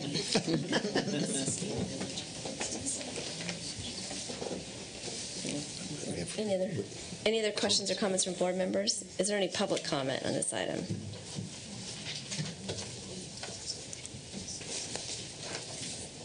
Good evening. I'm Stuart Drown. I'm Stuart Drown. I'm the Executive Director of the Little Hoover Commission. Over the past 10 years, the Commission has looked at a lot of issues that are familiar to this board: public school construction, bond oversight, infrastructure finance. And in developing its recommendations, the Commission really focuses on transparency, accountability, and efficiency. I want to say we are encouraged by this effort, and we feel it's consistent with the recommendations the Commission's made. And we feel it's an important opportunity to improve and enhance confidence in a process for the customers. And we feel those customers are the parents, the kids, as well as the taxpayers who pay for the bonds, who make these projects possible. Thanks. Thank you.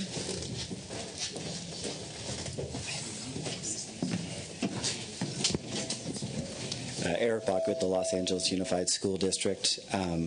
I think it's safe to say that for the last couple of years, it has been a rather bumpy ride in this process.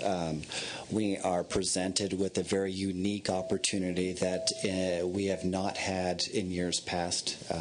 It's been said 12 years that we've had real significant reform and discussion about the process and the program. We are happy to be part of that process. One of the questions that was raised was with respect to urgency and why are we doing this now. For Los Angeles Unified School District, we have thousands of projects that are either being held up or soon to be coming forth through the DSA process. The closeouts is a very significant issue for us. There's significant liability attached to not closing out those projects.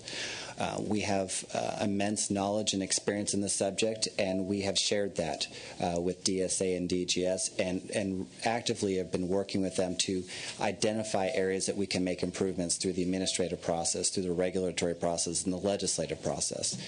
We just feel right now is an opportunity that we can't miss, and we need to work together to try to achieve a common good. I think the way it's laid out is a process. I think everyone will have their own opinion about what the process should look like, but we have a process. And I think it behooves us all to work together towards working through that process. And the people that are involved in that process are a broad mix of people. So it's not going to be a single entity controlling the conversation, whether it be a state agency or the stakeholders. But there's a significant amount of stakeholders involved, to your point, to provide input. And I think that input is going to be well received in this process. So we look forward to it. Thank you.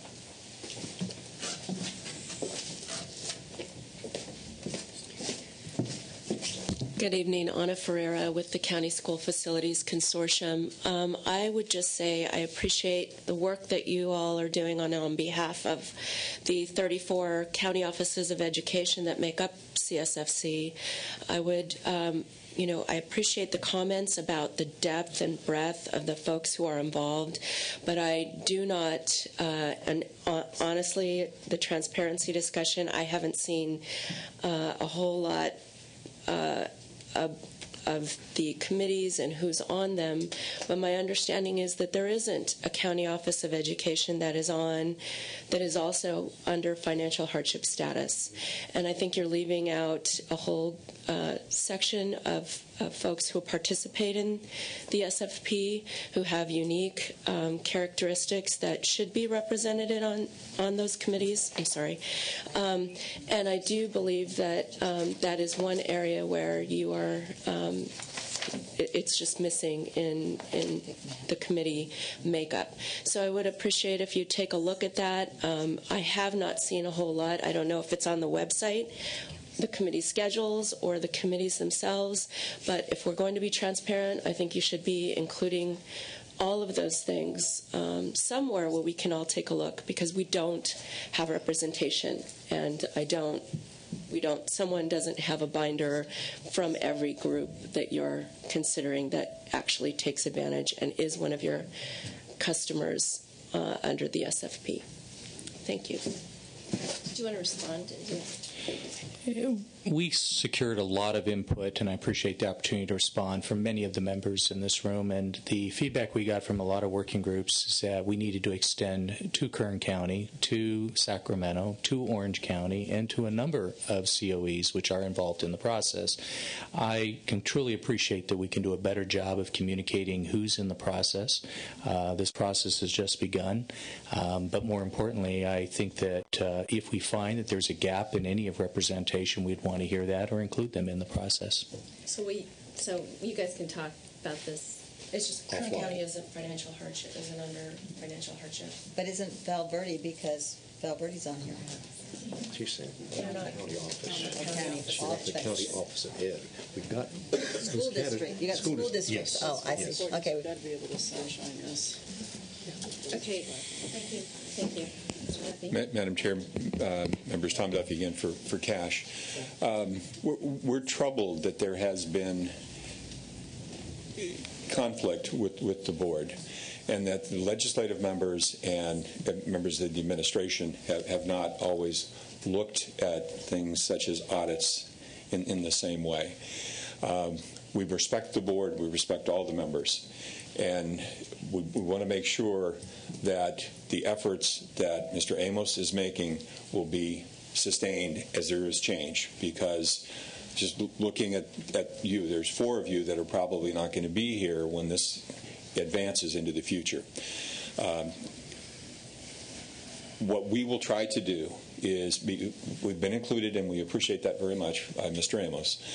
What we will try to do will be to continue to talk to you, and Assemblymember Brownlee wrote a letter to you right after the hearing that you held. I'm sorry, we wrote a letter to Mr. Amos and CC'd you and the other members of the committee, identifying that we would seek to work with the administration to bring about the changes that we thought that he was going to seek, that Mr. Amos was going to seek. And we will be there to do that. I am not a quiet man. Mr. Amos has heard me over and over again talk about the need for change in the agencies. I talked about that at your hearing. I can tell you that we have been listened to, and I appreciate that. It's a beginning, but the discord that's been here, and I apologize for being blunt, but the discord that's been here is something that I would like to see, and I know districts would like to see, go away. We appreciate very much your leadership, Senator Lowenthal. You've carried legislation to help to improve the process. You have too, Senator Hancock, carrying legislation for us. We want to improve the process. I think we have to work with what Mr. Amos is doing, and maybe the parallel would be to do work through the subcommittees of the board and potentially legislation. But I've asked Mr. Amos a couple of times, and it came up at the meeting the other day, is that how do we sustain what is being done if good work is to be done? It's going to have to be through the board and the legislative members of the board, because you're the only ones that are going to be here. So I really want to make sure that you know what is happening, what we're sharing, and hopefully Mr. Amos will be back again next month to give you a progress report. But what I can tell you is that listening is going on, and there has been a response. And I can't tell you anything but the truth. If that wasn't happening, I would say it. So thank you very much for your patience in listening to my comments that hopefully didn't upset anybody, but thank you very much. Thank you. I have been granted subpoena powers by State Consumer Services, so he will be here next month. Anything else? Oh, Kathleen, sorry. I just have a final comment, perhaps. We were very delighted to be asked to vice chair the committee, because I think it's important that the agencies collaborate, and that in order for this to be a good process for our constituents who are the same, we need to reduce the conflicts, the policy conflicts as well as the technical conflicts between the agencies. So delighted to be a part of vice chairing this operation. What I do hear from the board is what I think are the significant issues of concern, and that is around how will this work interact with the work of the board subcommittees. And what I would like to say is we should consider that, and maybe that's part of our deliberations as chair and vice chair and the executive committee, but we should seriously consider that and help this work group work with that respect of what the subcommittee are continuing to do on the state allocation board, and hopefully it can be complementary at the end. So I would say to the board members, I, as the vice chair, would like to work on that, because I heard it clearly from the board today, and then as we're just very pleased to be part of the process and to help with how this process can ultimately, which I said at the meeting, our ultimate constituent is students and staff and the communities in which they live. And so with that in mind, that for me will be part of the filter of how we deal with what gets bubbled up. And I think I just want to add one last thing, and Stephen and I have talked about this, is that this board has the largest policy-making role in this program, and that has to be respected. And I think that's part of why it's important to Stephen that he come back every month, because he's going to be, I'm assuming, looking for our input on where, the intent is for him to report back kind of where they are in the process and to provide that input back. And obviously Kathleen and Assemblywoman Fuller have active roles, and I just heard Ms. Green has an active role in this process. They've excluded me. I don't know why, but that we all have a responsibility to weigh in with the process, and at the end of the day, Stephen, Scott, myself are going to walk away from it, because unless we are, because we're not going to be still here. I was going to say something, but I decided not to. But the point is we're trying. It is our hope that we leave some kind of a legacy of sustainability and a place for this program to flourish in the future, and that's our goal. So hopefully it works. Madam Chair? Yes. I just wanted to follow up on the one of the speakers in the spirit of transparency, that I thought it was a very good idea that all of this information be posted on the website, our progress minutes, when meetings are going to happen, all information possible that can be posted on the web, I think is a very good idea, so that as we proceed in this process, that even others who are not designated to participate in the process can indeed participate, either by virtue of joining the meetings or coming here to speak to us as the process moves forward. Respond to that, Madam Chair? Absolutely. That's a commitment on my behalf that by the following Monday of each week, we'll update the website to provide up-to-date information in terms of the process, who's engaged in the process. Yeah. The one thing I'm sensitive to do in that is not preempt the State Allocation Board's ability to read any draft documents or such by publishing it or posting it in advance of a review.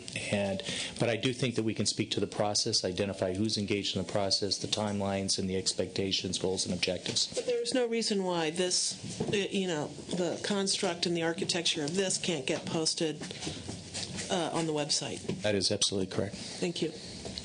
Okay, so we're going to move on then to tab 10. Thank you so much. See you next month. And on one other quick note, I should forward these letters. Stephen has sent me 2 letters, and I'll get them to everybody. One quick question. Yeah. Because my concern when I talk about both vertical and horizontal integration is to make sure there is a level of transparency, but also communication. Because ultimately, when we make decisions here, we want to have confidence that not just the immediate stakeholders who are involved in your process, but all the stakeholders, all the districts out there understand what's being proposed and have a chance to comment on it. So is there, in addition to posting on the website, is there a way that you're communicating with districts? I know that someone like Margie Brown, who I know, is always going to be on top of it, but there are, most of the school districts in the state of California are not LA Unified, don't necessarily even have facilities directors, and they have interest in what's being done as well. So it's important that we make this work for all 1,000 school districts in this state. Thank you, Assemblymember Buchanan, and I will make every effort to communicate it, maybe in the form of a letter going out to the superintendent of schools and facility managers and other interested parties. We need to do a much better job of reaching out and collaborating with people, and unfortunately, as you point out, there are those that know and those that don't know, and we need to reach out to those that are not available to be participants here today. Thank you. Thanks. Okay, so tab 10 is our last item, and it is late, I know, but this is one of our most important items. Did I miss something? Yeah, I'll deal with that. I have it on my list. Okay, so I wanted to just quickly set this item up to mention that we briefly talked about this when we worked on priority spending last month about where facility hardships should be on the list. After that meeting, staff came up with a bright idea of having our priorities and funding subcommittee meet. And so we did set a meeting, and the three of us, Scott and Kathleen and I, again met with all the stakeholders to help develop this item. And I apologize, we just didn't think of it prior to the last meeting, but it was a great process, and once again worked really well to give stakeholders a really good place to come and help us figure a gnarly problem out. So with that, I'll turn it over to Ms. Camp-Meinert. And with that, I'll pick up with where the subcommittee discussion went. So the subcommittee did meet, and there were two main topics that sort of came out of that discussion surrounding the facility hardship projects. And just as a refresher, the facility hardship projects are those that demonstrate an imminent health and safety threat. Now, there are two types of facility hardship projects that were discussed, and the first group would be those that have unfunded approvals. So those are the projects that have actually come to the stage of submitting the application for funding. They've gone through the DSA and CDE approvals, as well as receiving the necessary approvals for the health and safety issues at the site. There is also a batch of projects that we refer to as conceptual approvals. Now, those are the projects that have come before the board, and they've met the criteria for the health and safety threat. However, they may not be in a position or may not be ready to actually submit the funding component of the application. So in those cases, the board has provided an approval in concept that when this project does come forward for funding, it is going to be eligible under the program. So the subcommittee discussion on the actual unfunded approvals for facility hardships, there was a recommendation put forward that the board move all of these projects to the top of the entire unfunded list. As they're ordered right now, they go to the top of each month's approvals. So you would see a facility hardship at the top of, let's say, April, then the regular new construction and modernization. And then maybe at May you'd have a facility hardship application as well. Thank you. So the recommendation was to go ahead and move all of these projects after the priorities and funding apportionment to move them to the top of the list so that the most critical projects could actually receive priority when funds do become available for apportionments to be made. The subcommittee did not reach a consensus on a recommendation to the full board dealing with the conceptual approvals. There were two topics that seemed to be of the most concern, and one was that these are health and safety issues. So there was concern that for districts that had a conceptual approval, they may not have bond authority at the time when they were ready to actually come forward with the funding application. So there was concern with leaving them out of the bonding authority. However, there was also a concern with the timing of these projects because the conceptual approvals on a rehabilitation are valid for 18 months and on a replacement project for 24 months before the district needs to come forward with the funding application. So some subcommittee members expressed concern that this was delaying the ability to get the bond authority and then also the cash out into the economy. So the item before you outlines that, and it also, staff has provided a little bit of additional information to try to address some of the timing concerns the board may wish to, for the conceptual approvals, the board may wish to consider such things as reducing the amount of time that the conceptual approvals have to move to a regular unfunded approval. That may require some regulation. Actually, that will require a regulation change. There's also the issue of time extensions that these projects are granted when conceptual approvals reach the end of their 18 or 24-month time period. Sometimes districts come forward to the board and request a time extension, and historically the board has granted those. So perhaps the board wishes to visit their policy on doing that. Also included with the item are attachments A through D. The most recent version of the item should have an attachment D. So, and the highlighted colors on these attachments show some different options for what the format of the unfunded list might look like depending on which direction the board chooses to go. Now, I will mention that with the previous discussion about ranking the the applications received on the same day, that could carry over to this format once a decision has been made. We don't often get a lot of these applications with the same receive date, so it's not as big of an issue, but we could certainly carry that over in the other item. Briefly, Attachment A shows at the top of the unfunded list only those projects that have an unfunded approval, and it does not put the conceptual approvals on the unfunded list at all. So it provides priority to facility hardships with an unfunded approval. Attachment B shows both the unfunded approvals and the conceptual approvals at the top of the list, with those in yellow being the unfunded, and then the lesser priority being those in blue showing the conceptual approvals. Now, in effect, what that does is it potentially reserves cash for those projects, because the Department of Finance does look at these attachments on the unfunded list when evaluating cash needs, so that may actually reserve cash for the projects. So I'm going to skip over C for a second and draw your attention to Attachment D, which it still has the unfunded approvals at the top of the list, and then it goes back to the regular unfunded list for typical new construction and modernization projects. And then at the bottom, the conceptual approvals are placed on the unfunded list so that they're accounted for within the bond authority. However, they're at the bottom of the list as cash sort of becomes available. And then once they reach the stage where they have submitted the documents necessary to go to an unfunded approval, they would then move back up to the top of the list with the other unfunded approvals. So with that, the recommendation from staff would be to accept the subcommittee recommendation on moving facility hardship unfunded approvals to the top of the unfunded list. And we are seeking direction for how to place the facility hardships with conceptual approvals on the unfunded list, if at all. And with that, I'd be happy to answer any questions. Are there any questions? I'd like to just make a suggestion. Can we just talk first of all about the policy, just on the facility hardships, and set aside conceptual approvals for a minute? Is there general consensus on that issue at this point, or were they questioned specifically on whether or not we want to move all facility hardships to the top of the list? Okay, then, so I think that the thorny issue, which I don't think at the time of the subcommittee hearing we thought all the way through, and so we didn't come up with a recommendation, is this question of conceptual approvals. So if we could focus on that, that'd be great. If anybody has any questions or comments on the board, and maybe we have public comment on that item.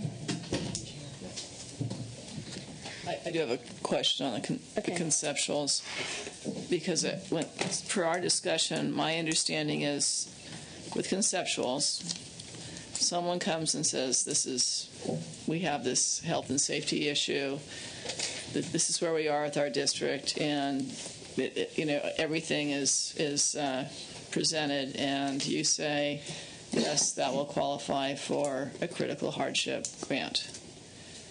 But the district then has to go and have the architectural work done and the plans drawn, and we need to determine exactly what needs to be done and what the cost is before then that is submitted and you get approval, correct?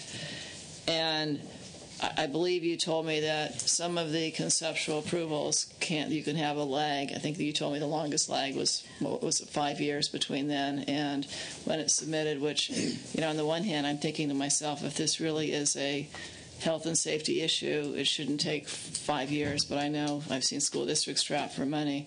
So I do think that it merits discussion as to whether or not we should be putting reserving money for projects where they don't even have, DSA approval of plans in terms of what they're going to do when you have other projects that you need to fund. And I think it's a discussion that we should have, and I certainly would like to, have some discussion on the merits of both options there. Did you have a question? Okay. If I may, Cynthia? Just so I understand that if we Exhibit D is still reserving the funds for them, so that means that if they didn't perfect within a certain period of time and other projects that are not facility hardship come behind them and we run out of bond funds, they're still reserved on here. Is that correct? You could choose to do that on Exhibit D. That's what Exhibit D does. Is that correct? That's the bond authority. Okay. I will just say at the subcommittee meeting, I was probably the advocate for conceptuals, and I'll give you my thinking on it, and then I'll tell you where I've evolved from there, if that helps at all. And that was that oftentimes at the conceptual approval, you have to have all of the third-party verification that there truly is a financial hardship. For instance, the Department of Transportation has to say, yes, indeed, you're in the flight path of an airport. And what usually happens after that is the school district has to take the actions then to remove the condition at the same, which costs money and or relocates people and causes the issue to start to have to be financially resolved by the district regardless of where the state is. It's kind of like the seismic program in the sense that once you're deemed a seismic problem, you have to take care of it. My concern was with little bond funds that then you have taken those actions and then come the 2 years later, there's no money at the end of the road. And I was concerned about that. However, there was testimony that the school districts were okay. I mean, through the associations, that they felt that it was better to utilize the money now than to wait on the 5 years potential that it could, not 5 years, the 18 months and 24 months that they're required to perfect the project and any time extensions that we give. So I've loosened on it. I'm still concerned for that district that has a terrible financial facility hardship that gets a conceptual approval and will be out of the money at some point unless there's a new bond measure. Mr. Harvey. Well, like all things, we don't personalize them, but we have strong feelings on the policy, and I was on the other side. I came down on the side that said, in a time when you are trying to build schools, make them safer for a whole category of projects, tying money up for what could be 5 years was not fair. And I am most comfortable proceeding with the recommendation that staff has made on the unfunded list, but I did not want to tie up cash for 18 months, 24 months, or what could be 5 years, simply because we have so many other needs in new construction, modernization, high performance, seismic, you name it. Is there any public comment? I thought I saw someone getting that. Okay.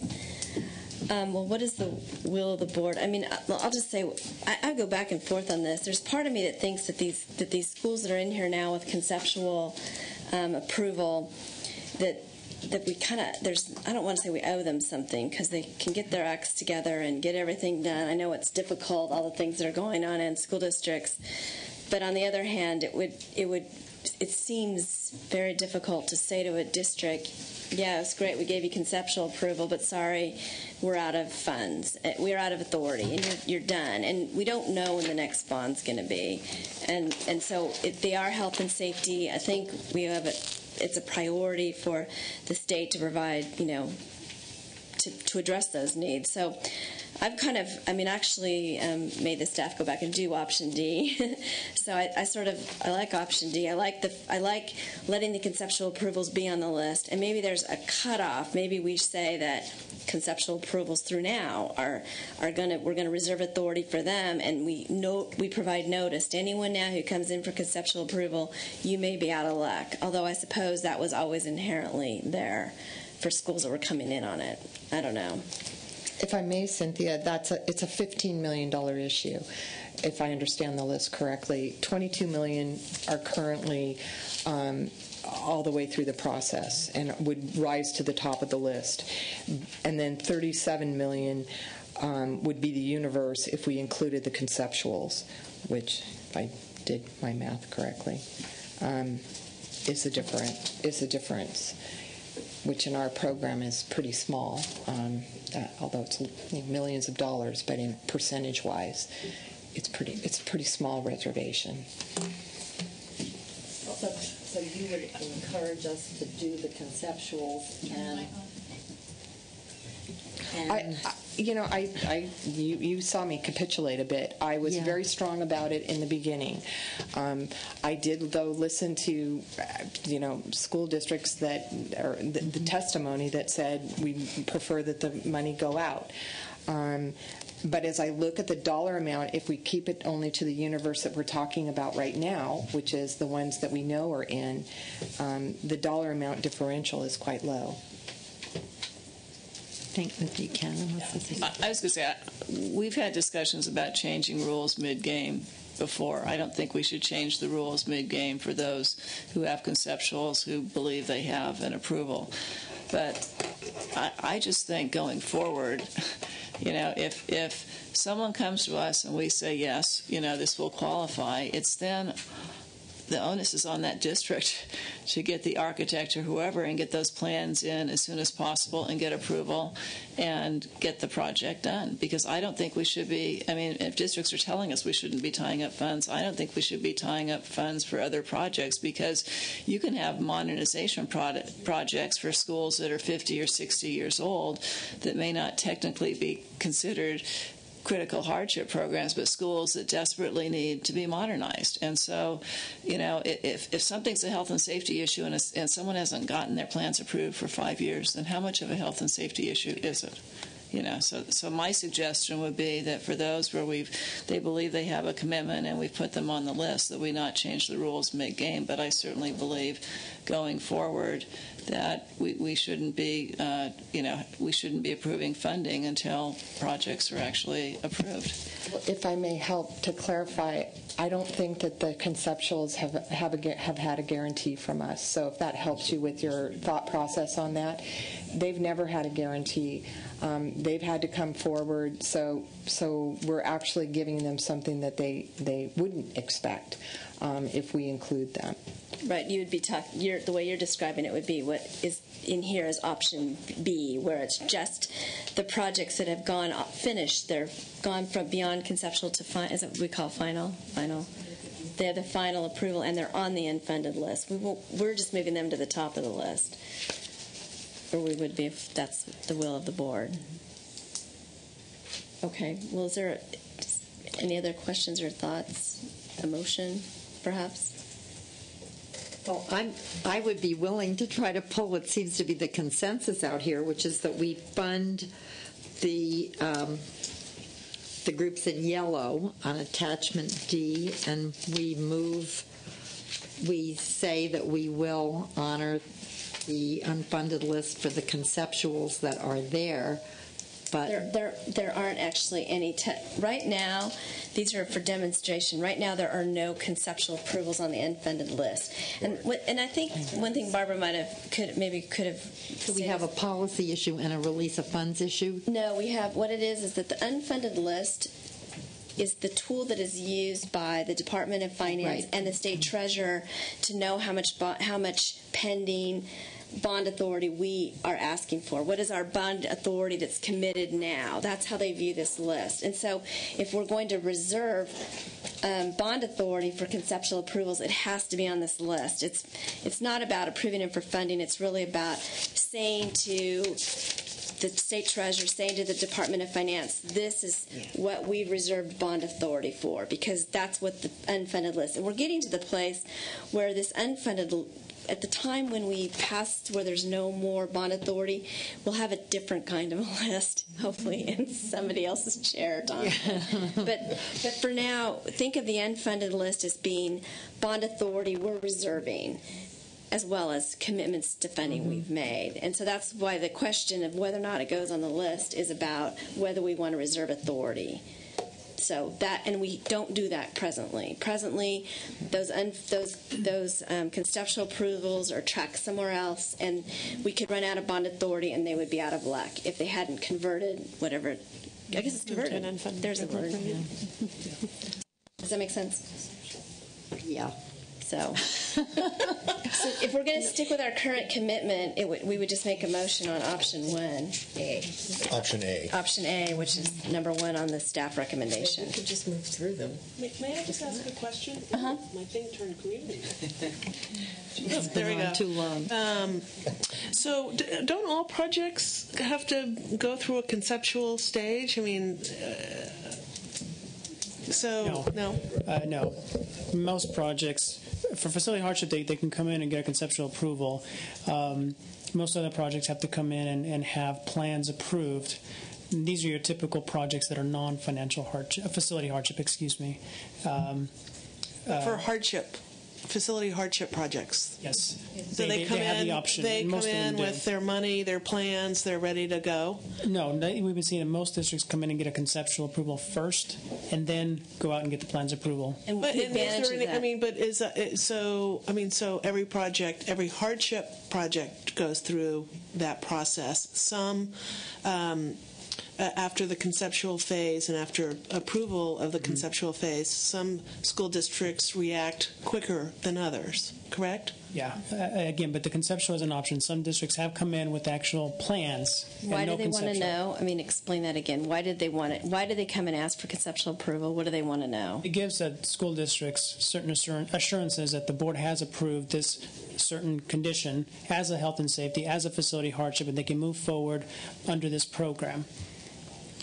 But it gives them those assurances. That's what we. I mean, because I guess one option too could be, to put the conceptual approvals, if there are any, because right now you're saying there are none. Correct? No, we do have some that the board has approved that they're going through the process. They're going through the process yes, now. of getting the plans approved. I mean, we could put, the projects in the blue on a clock of some sort, that says, by X period of time, everybody's on the same clock.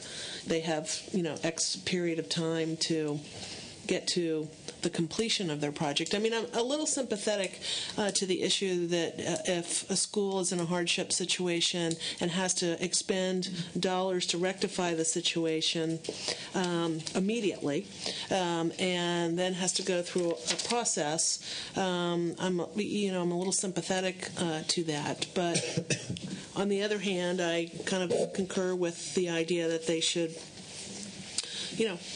the projects that are completed should be prioritized too. So it's a tough one. Any other thoughts or comments? Well, in an effort to move the agenda, let me see if I can get a second and enough votes for option A, which would place those that are ready to go at the top and would put the burden on those that are conceptual to get to the top. And we're not reserving money for those that aren't ready to go. Can you call the roll? Oh, wait, is there any just last-minute public comment? Go ahead and call the roll. Senator Hancock. Aye. Assemblymember Brownlee. Aye. Assemblymember Buchanan. Aye. Scott Harvey. Aye. Kathleen Moore. Aye. Lynn Green. Aye. Cynthia Bryant. Aye. It carries. Okay, so we're done. Just real quickly on the schedule. We have a meeting on August 25th, which we will have because we really have to keep up with some of our basic workload. And what we'll do is I'll work with staff to have various lengths of meetings because I know it's end of session and the legislative members may have difficulties getting here, but we'll have variations. 5-minute meetings to 5-hour, depending on our mood. Just kidding. And then the September meeting, we're trying to move. We had a request from a board member to move that meeting. And frankly, as I sat here listening to Stephen, it's kind of a tie. Your staffs have all been surveyed. We kind of have an equal number of members available for every day. But I'd like to suggest we move the September meeting to October 6th. The reason being is that will be the end of the 90-day period. Stephen can give his final report, and it honors the request of the board member who can't be here on the 22nd. Some of you don't know where you're going to be on the 6th, but I think I'd like to work towards having that meeting on the 6th so we can be finished with that process. If there's not any objections, we'll move that way. All right, then. This meeting's adjourned. I'm sorry it was so long, but we did finish the binder.